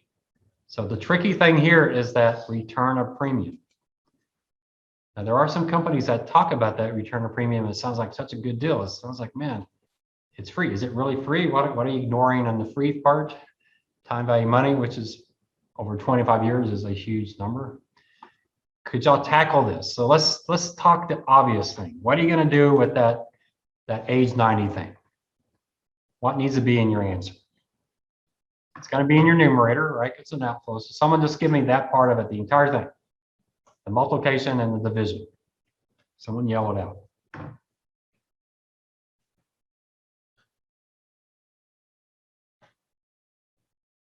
Someone's got it. I know. Ryan, I know you got it. So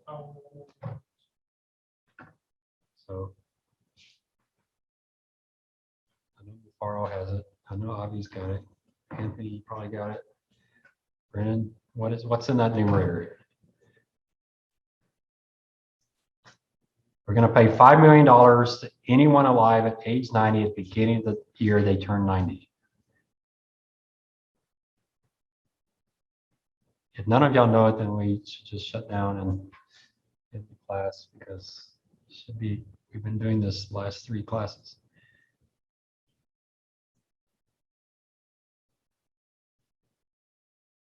Well, give me the first 3 letters I need to type.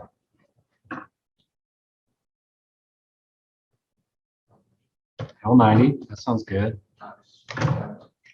Hey, thanks. Yeah, that's it. Good. Divided by.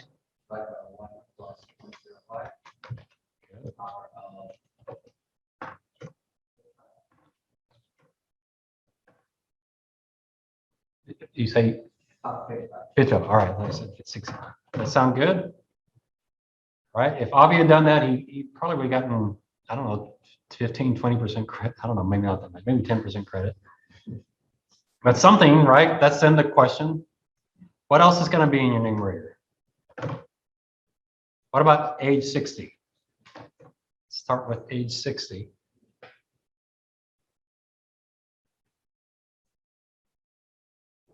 So the first half of it would be L6.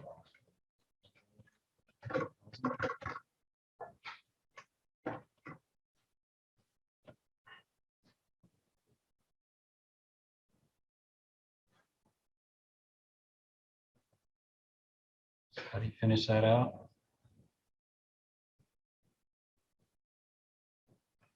Anyone who's died between ages 35 and 60. Well, this part here is just whoever's alive at 60. So whoever's alive at 60 is 50,000. So let's just get that piece. We'll get the rest of it later.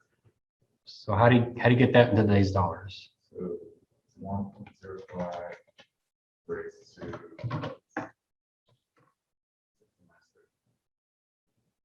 25, right? All right, so far so good. We don't know what to do with that other piece, but let's forget it for right now. What's the premium going to be at age 35? How do you do that? That one's like the easiest one of all. We don't have, I only need to type 3 letters. What 3 letters I do for the premium? They're going to pay today. Someone yell it out. How do you get a premium today if there's only one premium? This is a single premium product, right? Makes it real simple. What do you divide by age 35? What's your premium going to be? L35, right? No discounting, nothing. We got it. So right there, you've got about 80% of it. All you're missing is that return of premium, which is somewhat of a pain.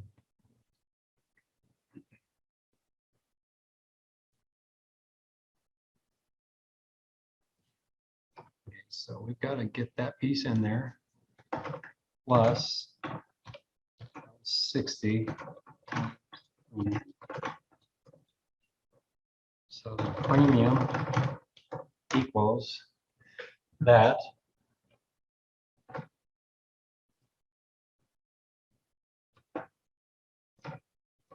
This just to make it more obvious.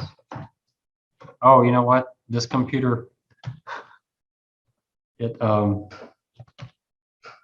it won't let you, you can only open with a different parentheses. You can't close with one. That's really bizarre. So I don't, all of that divided by that. Okay, you agree with that? What I leave out here? I need one last thing here. Oh, does it work? Oh. That happened before, right? Oh, sorry. Okay. So I'm just missing one thing there. When do we pay that L60 times the premium? We don't pay that today. When do we pay that?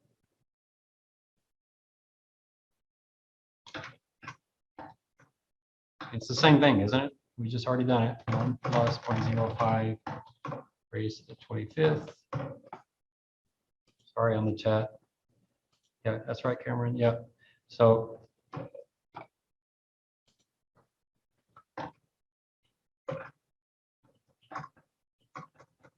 this, I believe you should at least get that. Now, the algebra, if you don't remember your high school algebra, maybe that's going to be a problem there to work that through, but that's the equation. That's everything you need. So the question is working it all out.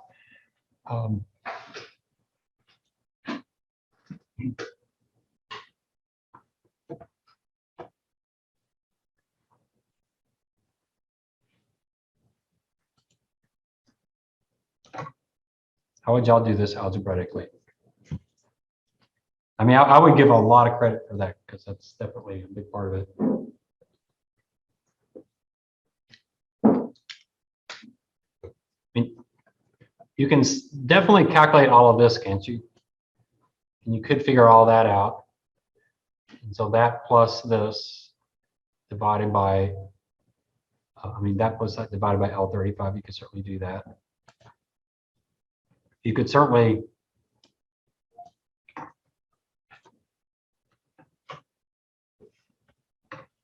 take that part of the equation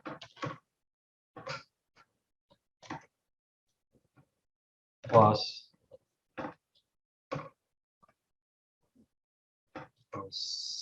this part.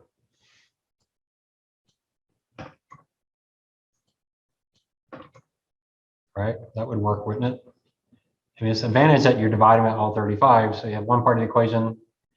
So the premium is going to equal all of that. So I'm going to leave this one for y'all to work out between now and Tuesday. All right. So I'll give you some practice. However, what bothers me on the exam is not that students can't get this answer. I can see a student, especially with exam anxiety, struggling. It really bothers me if you can't get it, most of that down, because it's all there. Some of this, so you see on the exam, some of it is really straightforward. L90 times $5 million divided by 1.05 to the 35th, or whatever it was, 55. that you should all get. That shouldn't be a problem. And some of the other stuff, getting this last part is tricky. I think some students, they read something like that and they just panic and they just shut down. It's like, I'm not even trying it. But at least look at the question and write down the obvious stuff. And then after that, see where you can go. So anybody figured it out already?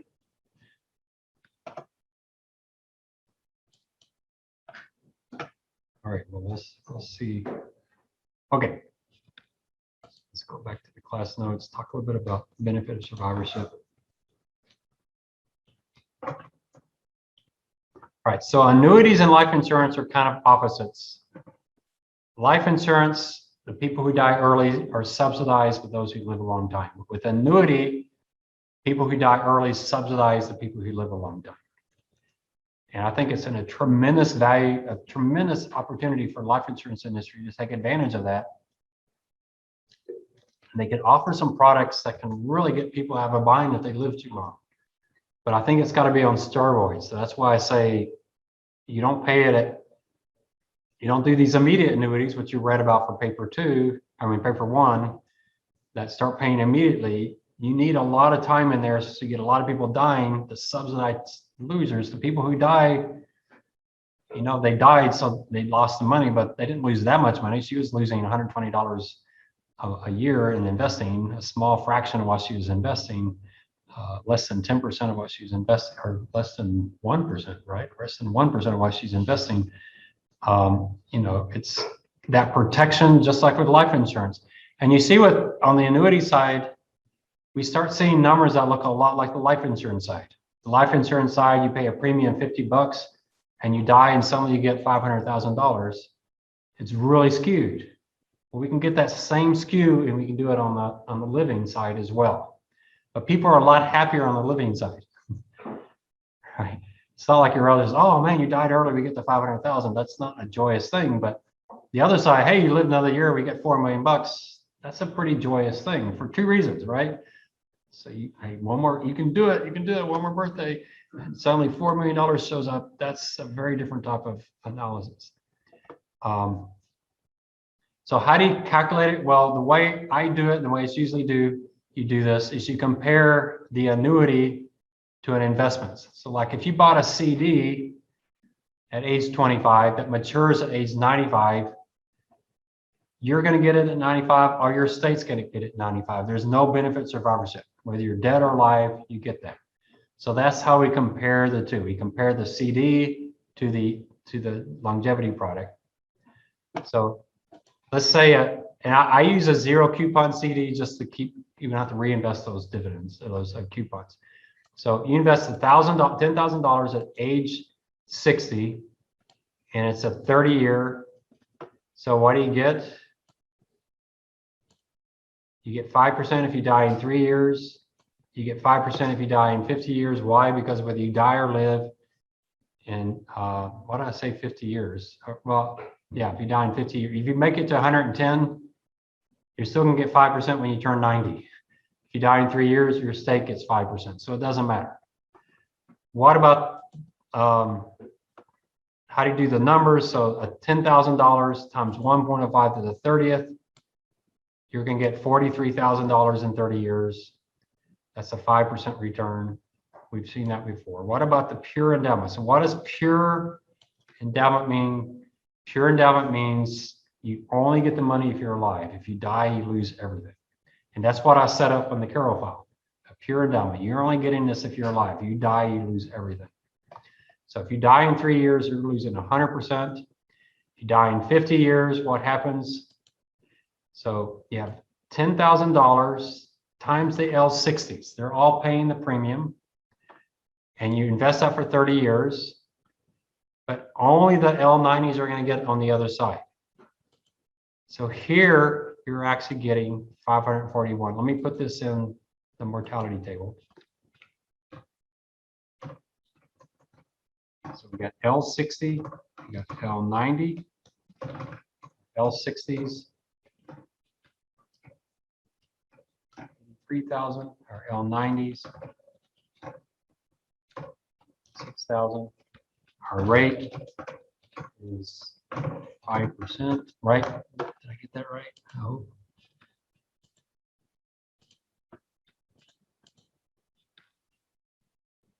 %, all right. Too many files open here. All right, so, and it was $10,000. So we're gonna take 83,000 people are gonna give us $10,000. We're gonna then invest that at 105 for 30 years. Everybody with me so far? So that's gonna be the same as the CD, right? Because we take that and divide it by the 83,000 people. We have that same number I showed you before, the 43,000. But that's not what we're going to do. With whom are we going to spread these with? We're going to give this money only to the L90s. So they're each going to get $541,000. What kind of return is that? $541,000 divided by $10,000. Raise that. 1 divided by 30 minus 1 is a 14% return. And it's a guaranteed 14% return. You only have to do one thing to get it. What's the only thing you have to do to get a guaranteed 14% a year return? All you have to do is live. They're not asking much. Just live and you get a 14. Tell me where else in the world do you get a high quality guaranteed 14% return? No one else can give you that. Maybe in Brazil, but that's because their inflation rate is 14%, right?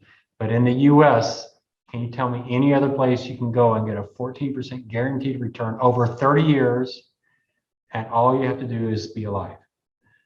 That sounds like an incredible product. So this industry has a huge advantage.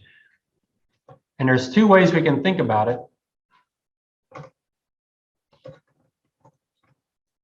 What is the benefit of survivorship? So here, if we did the CD, wait, what did I do? I've got to take that last part off. So if we did the CD, they're all gonna get 43. So what is that return? 5%. All right, so there's two ways we can talk about this. So the benefit of survivorship. You can talk about it in dollars. If you live, you're going to get an extra $497,000, or we can think of it in terms of return. If you live, you get an extra 9.23% return. So you can talk either in percents or in dollars. That's the benefit of survivorship. What did the life insurance company do to help you with that? They didn't really do anything. They went out and got these 83,000 people. They had to do that. But other than that, they just invested the money and waited for everybody to die. So I'm trying to convince you this is an industry that has a secret weapon that they have refused to use. Could they advertise it like that? Guaranteed 14% return over 30 years. Do you think the lawyers would let them do that? Probably not. But that's essentially what they have to offer. What does this do when we do the Carol example and we do this at age 25? It's a little bit better. It's not tremendously better. 25 is and 90, 65. Is that right? Sorry, I can't do math when y'all are looking at me. 65. Oops. That may be right. So it doesn't help you as much. Why is that? Because not as many people die between 25 and 60 as die between 60. So you don't necessarily have that product. I just would do Carol. I started at age 25. I probably could have pushed that back a few years and it had still had a pretty good impact on her. So yeah, it's not as valuable. You need a lot of people to die, and a lot of people are going to die between 80 and 90, and that's really where the kick of this thing comes in. All right, it's a great concept. So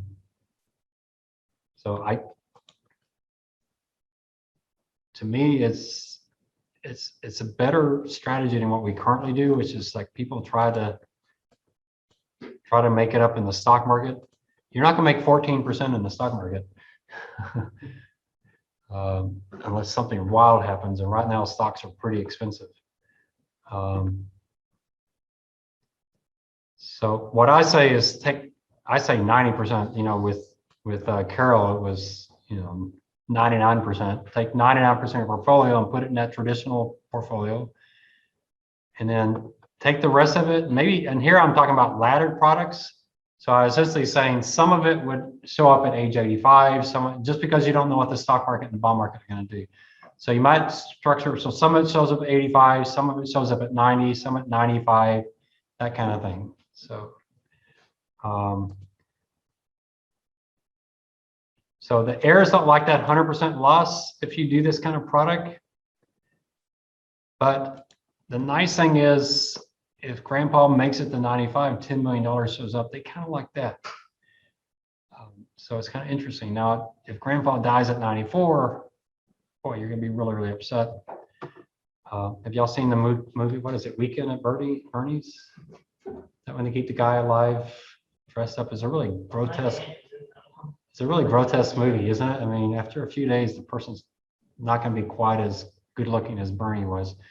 But you might get some of that where they're hiding grandpa out in the shack in a freezer somewhere, and just they're going to bring him out, whatever. So it may incentivize some really, really bad behavior. The SPIA does not do that. That's what you talked about in paper one doesn't work, because you start paying immediately. You don't have enough dyers subsidizing you. Right? But I like this idea of a product. I think it would work. I actually kind of like what I did with Carol more than the one I've had expressed here. Now one thing with the Carol that does work really, really well is, even though you don't have as many dyers between 25 and 60, you still have that $10 that she's investing is compounding and making money. So that's part of the advantage that she had of starting earlier. But we could definitely experiment with this.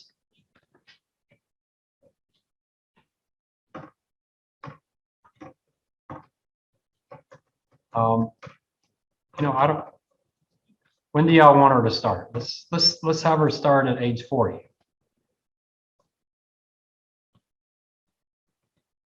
Let's see how much of an impact that has.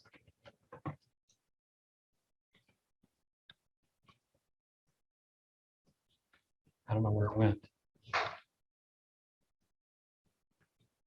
There it is. She starts at age 40, she's only get 1.5 million.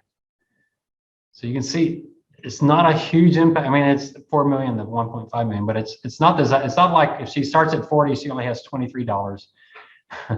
It's still a significant amount of money. So I think there's something here, but I want one of y'all to go. I'll be a consultant for free if you start a firm that does this. I think it'd be a really, really good product. So so at Thanksgiving, you need to talk to your relatives about this, give them the idea, see what they say. Say, what if I had this product at age 40, you start paying $10 a month, and at age 95, it pays you $2 million. Would you be interested in a product like that? And just see, what do you think they'll say? Yeah, but I could lose 100% of that $10 investment if I don't make it. Do you think they're going to say that's terrible? $10 doesn't sound like much to most people, does it? Now, I realize $1.5 million 35 years from now is not going to be 1.5 million. It may only be like 600,000 at today's dollars, but it still can be a pretty tremendous help to this person. So we'll see. So that's the product I wanted to get patented. The product I got patented is a horrible product. I hate it. I think it's the worst product ever designed. But I was developing it because the CEO said he wanted it, so I developed it, and I didn't like it at all. Oh well. But I have one product with my name on it that's been patented, so I probably get half the class here beat on that. So I don't have almost. I had one student who had like dozens of patents, and he was in my class, so he was a little unusual. But all right. My favorite topic of all topics ever devised in the history of the world is asset liability management. This was my career. I love this stuff. You'll see this function in banks and life insurance companies. You should see it in pension plans, but you don't very much. You should see it in property casualty insurance companies, but you don't see it very much. But you will absolutely see this in life insurance companies and banks. And the best at this ever is life insurance actuaries. They've got this down. And as we said, they've got to be good at this. They have very little net worth and they're making promises over many years. If they're off just by a little bit, the whole firm goes under. So this is the key function. Most life insurance companies will have an ALM department, but it's usually 2 actuaries that no one ever talks to because they're the most nerdy people in the entire company. But boy, if they come in sick one day and make bad decisions, the whole company goes under. Everybody knows that, so they try not to upset them because they don't want them to leave the company. It's a pretty amazing thing. I don't know why it's always the nerdiest person. We need to get non-nerdy actuaries to get into this field. I spent a large part of my career sitting and talking to this department. I'm so glad I did. It gave me a huge advantage at USAA because this is the most important thing. I mean, it's kind of amazing, right? The most important in the company is 2 guys no one ever talks to or 2 ladies no one ever talks to sitting over in the corner telling the investment guy that's put $5 billion in this. You know, it's an interesting function. And you have the pricing actuaries as well, which is equally as important. But these are the people telling you if you're about to go under. Is like those questions regarding like duration of net worth and like risk management? Is like that the same thing? Life insurance, banks, so duration of net worth in my risk class works really well for banks, doesn't work well for life insurance companies. And we'll talk about the reason it doesn't work for life insurance companies is they have tremendous negative convexity. So duration by itself really misses a big part of the equation. Banks don't have that issue. But yeah, so yeah, if you take my risk class, I think you might be the only one that took it, right? Maybe, I don't, Anthony, were you in there? I can't remember. You didn't take my risk class, so no one else in here took it. Alvaro, you weren't, were you in there? Yeah. Risk management. So yeah, what we did with the banks works really well for banks. It's actually not that difficult to do. It actually works okay with pension plans, other than the inflation piece is a little tough to deal with. But no, for life insurance, life insurance is the most complicated of them all.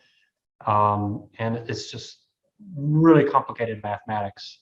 I can't remember boy, I wish I could find this for y'all.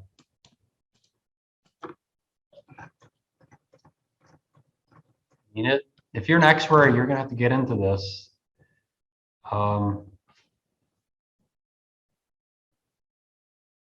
Real interest rate theory. I mean, this stuff, no, that's not it. I can't remember the most famous people for this, if I could remember. I mean, you can type the word arbitrage free interest rate theory, and that will probably bring it up. Arbitrage free. Let's see if it's like Holy or something. I can't remember their names. Boy, it's in here. I want to convince you this is really complicated stuff. Ross, that's a name you'll see a lot with this. Yeah, that's probably one we could do. I don't know what website's going to come up if I click on that. But I never could understand the arbitrage free aspect of it and whether it's arbitrage free or not arbitrage free and why that makes a big difference. If you're a life actuary, yeah, the math is incredibly advanced math, and yeah, just it's over my head type of math. But anyway, so assets and liabilities, you subtract them, you get net worth. Asset liability management is managing the assets and the liabilities together in such a way to protect your net worth.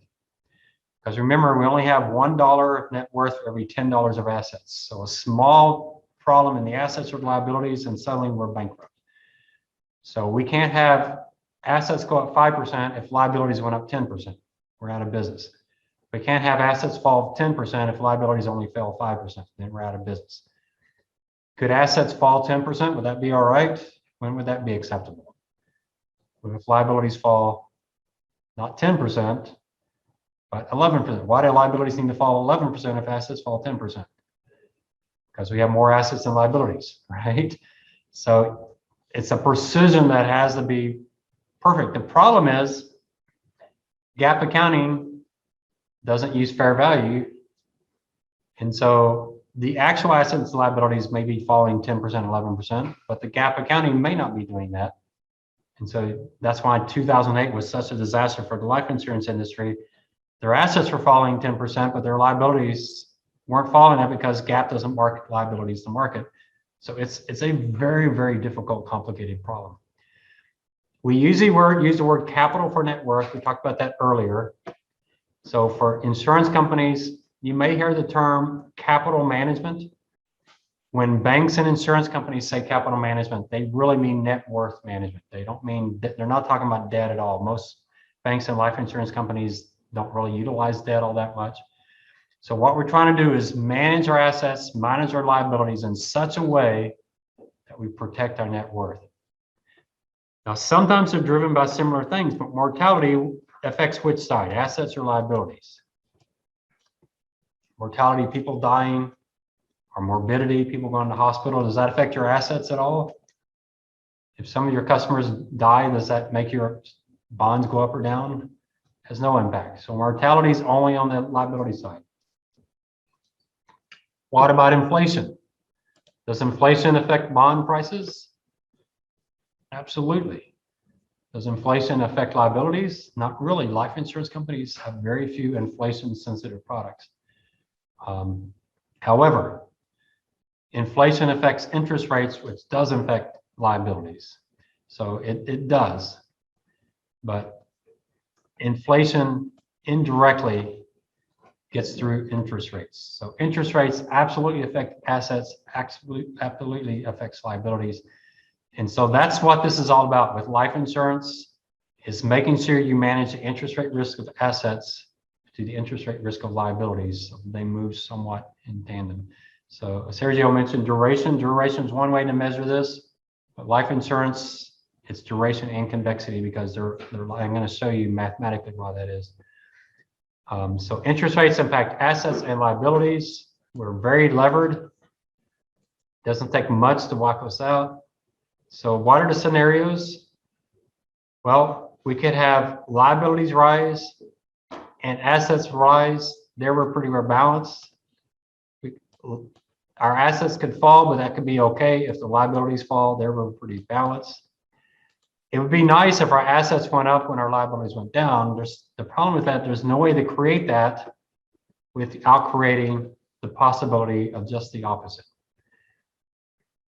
Now, we had a CEO who says, well, just buy assets that only go up.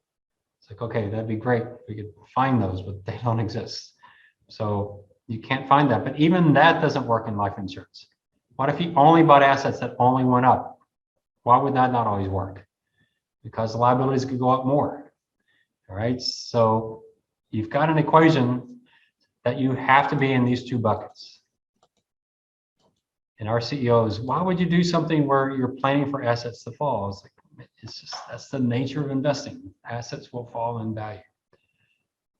So this is called balance sheet immunization. Y'all know the difference between immunizing something and defeasing something? Defeasing means there's no risk. So what would defeasing a liability mean? You owe someone $10,000 in 10 years. You buy a zero coupon treasury bond that matures in 10 years at $10,000. That would be defeasing. You need exactly $10,000 in 10 years. You buy an investment that pays exactly $10,000 in 10 years. That's defeasing. Life insurance cannot do that. They can't perfectly match all that stuff. But what they're going to try to do is immunize it. Have y'all used the word immunize outside of the medical field ever before in your life?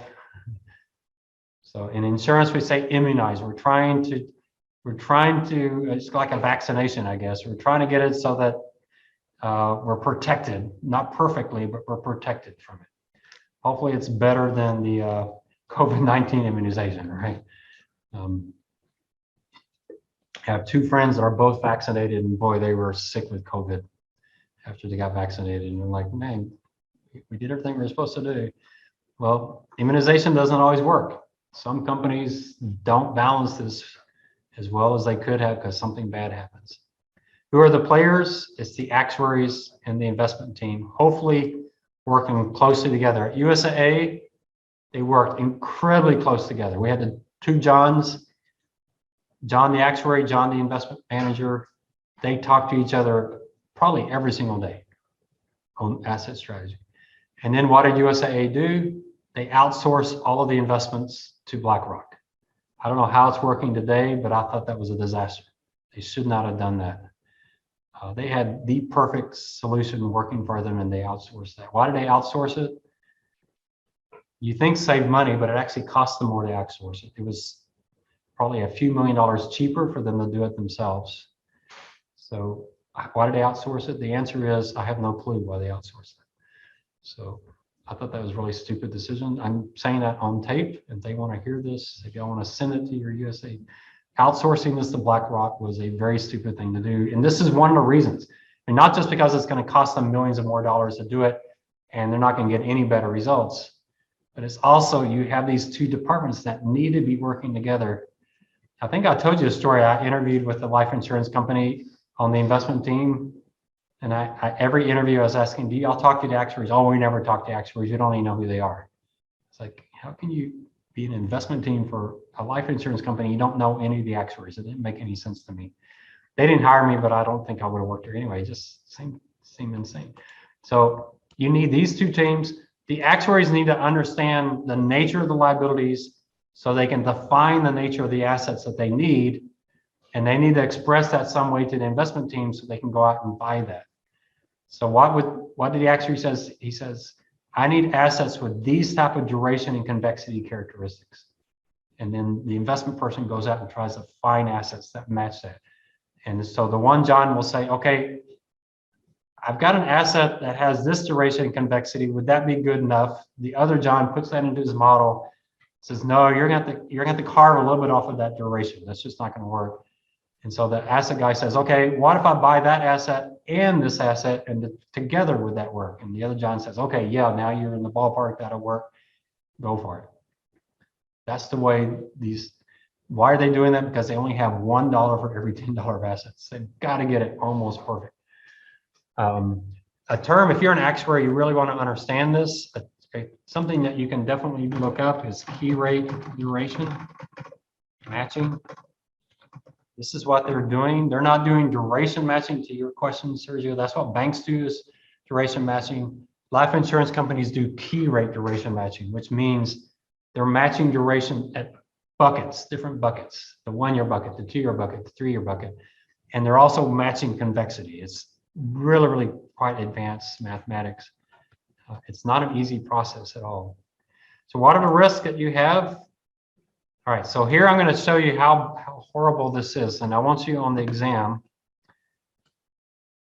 to be able to clearly explain what I mean that annuities are essentially a short straddle on interest rates. All right. So I want you to be able to explain that, mainly because if you interview with a life insurance company and you bring this topic up, they're going to be blown away. All right. This is one of these things I'm giving you, these little jewels that if you understand this and can explain it, you're going to blow the competition away. All right. I had a few x-rays do this in interviews and they said, wow, that really worked. They were really impressed. All right. So let's talk about it. Interest rates rise. Interest rates fall. What do insurance companies, when do they suffer a lot of pain? And the answer is yes. Yes, they do. They get crushed when the rates rise and they get crushed when rates fall. So when rates rise, what happened? We already talked about that on exam 1. You remember disintermediation? In the 80s, interest rates rose. And what did people do? They took their money out of life insurance companies and they went to banks. That's disintermediation. Why is that?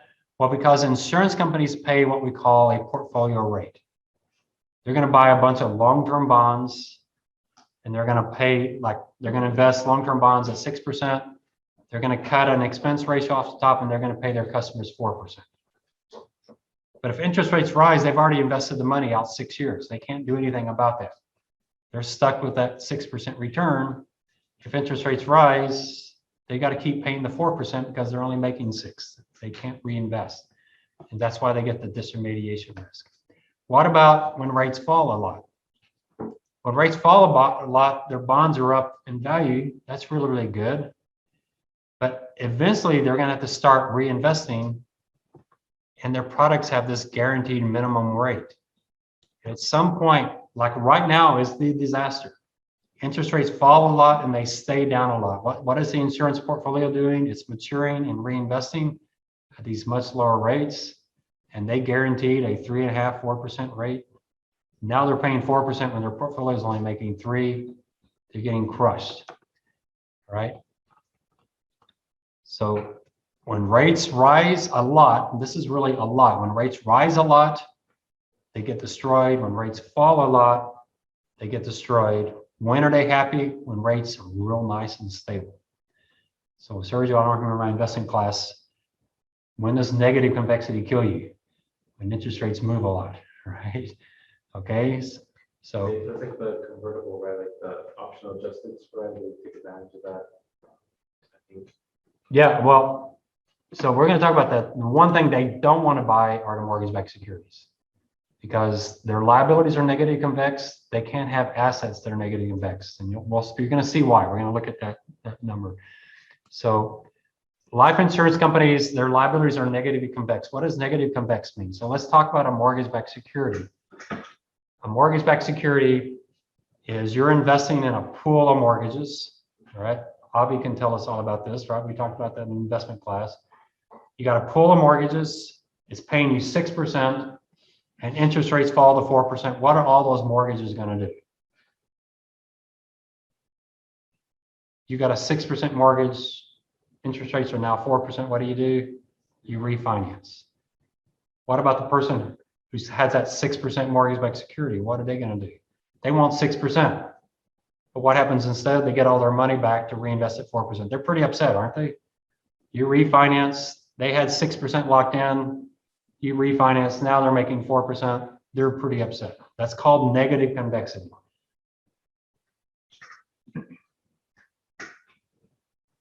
So if you have something that prepays at the worst possible time, right?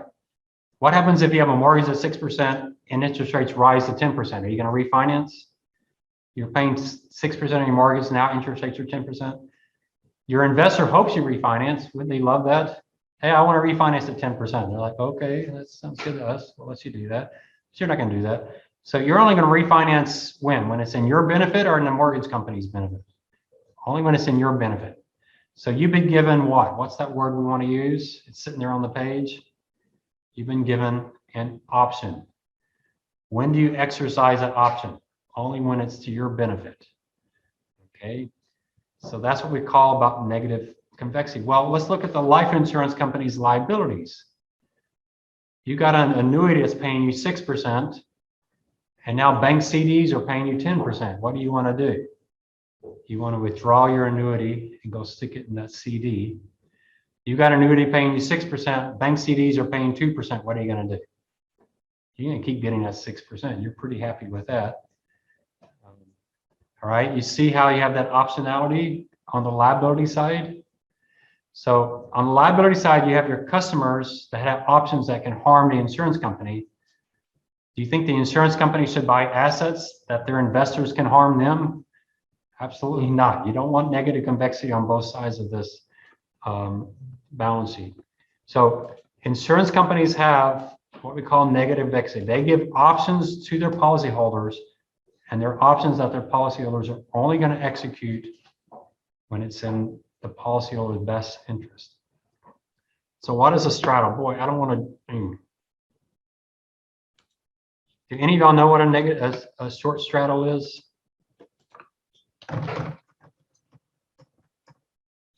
Any option traders in here? So it looks like what letter in the alphabet? A V. That's what kind of straddle is that? Is that a long straddle or a short straddle? This is a long straddle.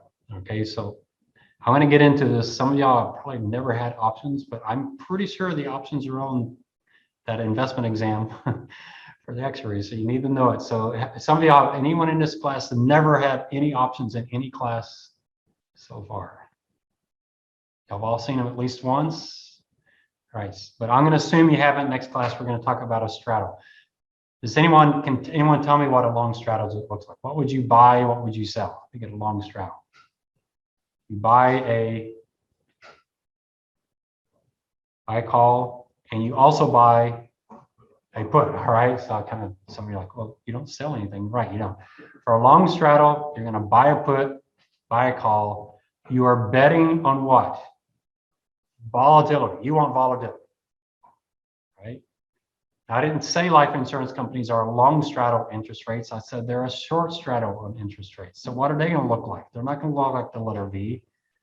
They're going to look like what? An upside down V, whatever that is. A TP or a mountain, an upside down V. What do they don't want? They don't want volatility. All right. So I'm going to try to convince you of that when insurance companies are selling these annuities, they essentially are putting in place a short straddle on interest rates. And what kills them is volatility. As long as things are not volatile, it's a very profitable business. And interest rates get volatile, this is a product that will absolutely blow up. All right, so you'll trust me. Next class, I'm going to do that. So what are we going to do next class? I am going to be here Tuesday. I'm going to do regular class. I'll be much more lenient about those that want to do Zoom. Watch the Zoom. So it's one class that if you watch the Zoom, I'll give you credit for the Zoom without class notes. If you're not there on the Zoom, you'll have to submit your class notes. All right. So you kind of have that option. So if you don't want to drive in, if no one's here and everyone's on Zoom, I'll still do the class here from Zoom. But it's an exciting class because we're going to talk about short straddles. Okay. Any questions on that? I don't know if is anyone going to show up? A couple of you will be here in class. All right. So if you show up, I'll be here. I'm going to be here anyway because my secure analysis class, I'm going to be doing sessions. All right. So if you're confused, I'm going to do this again in more detail. I'm actually going to show you a short straddle using options so you can see it, and then I'll explain how it works using an actual life insurance balance sheet to show you how it works.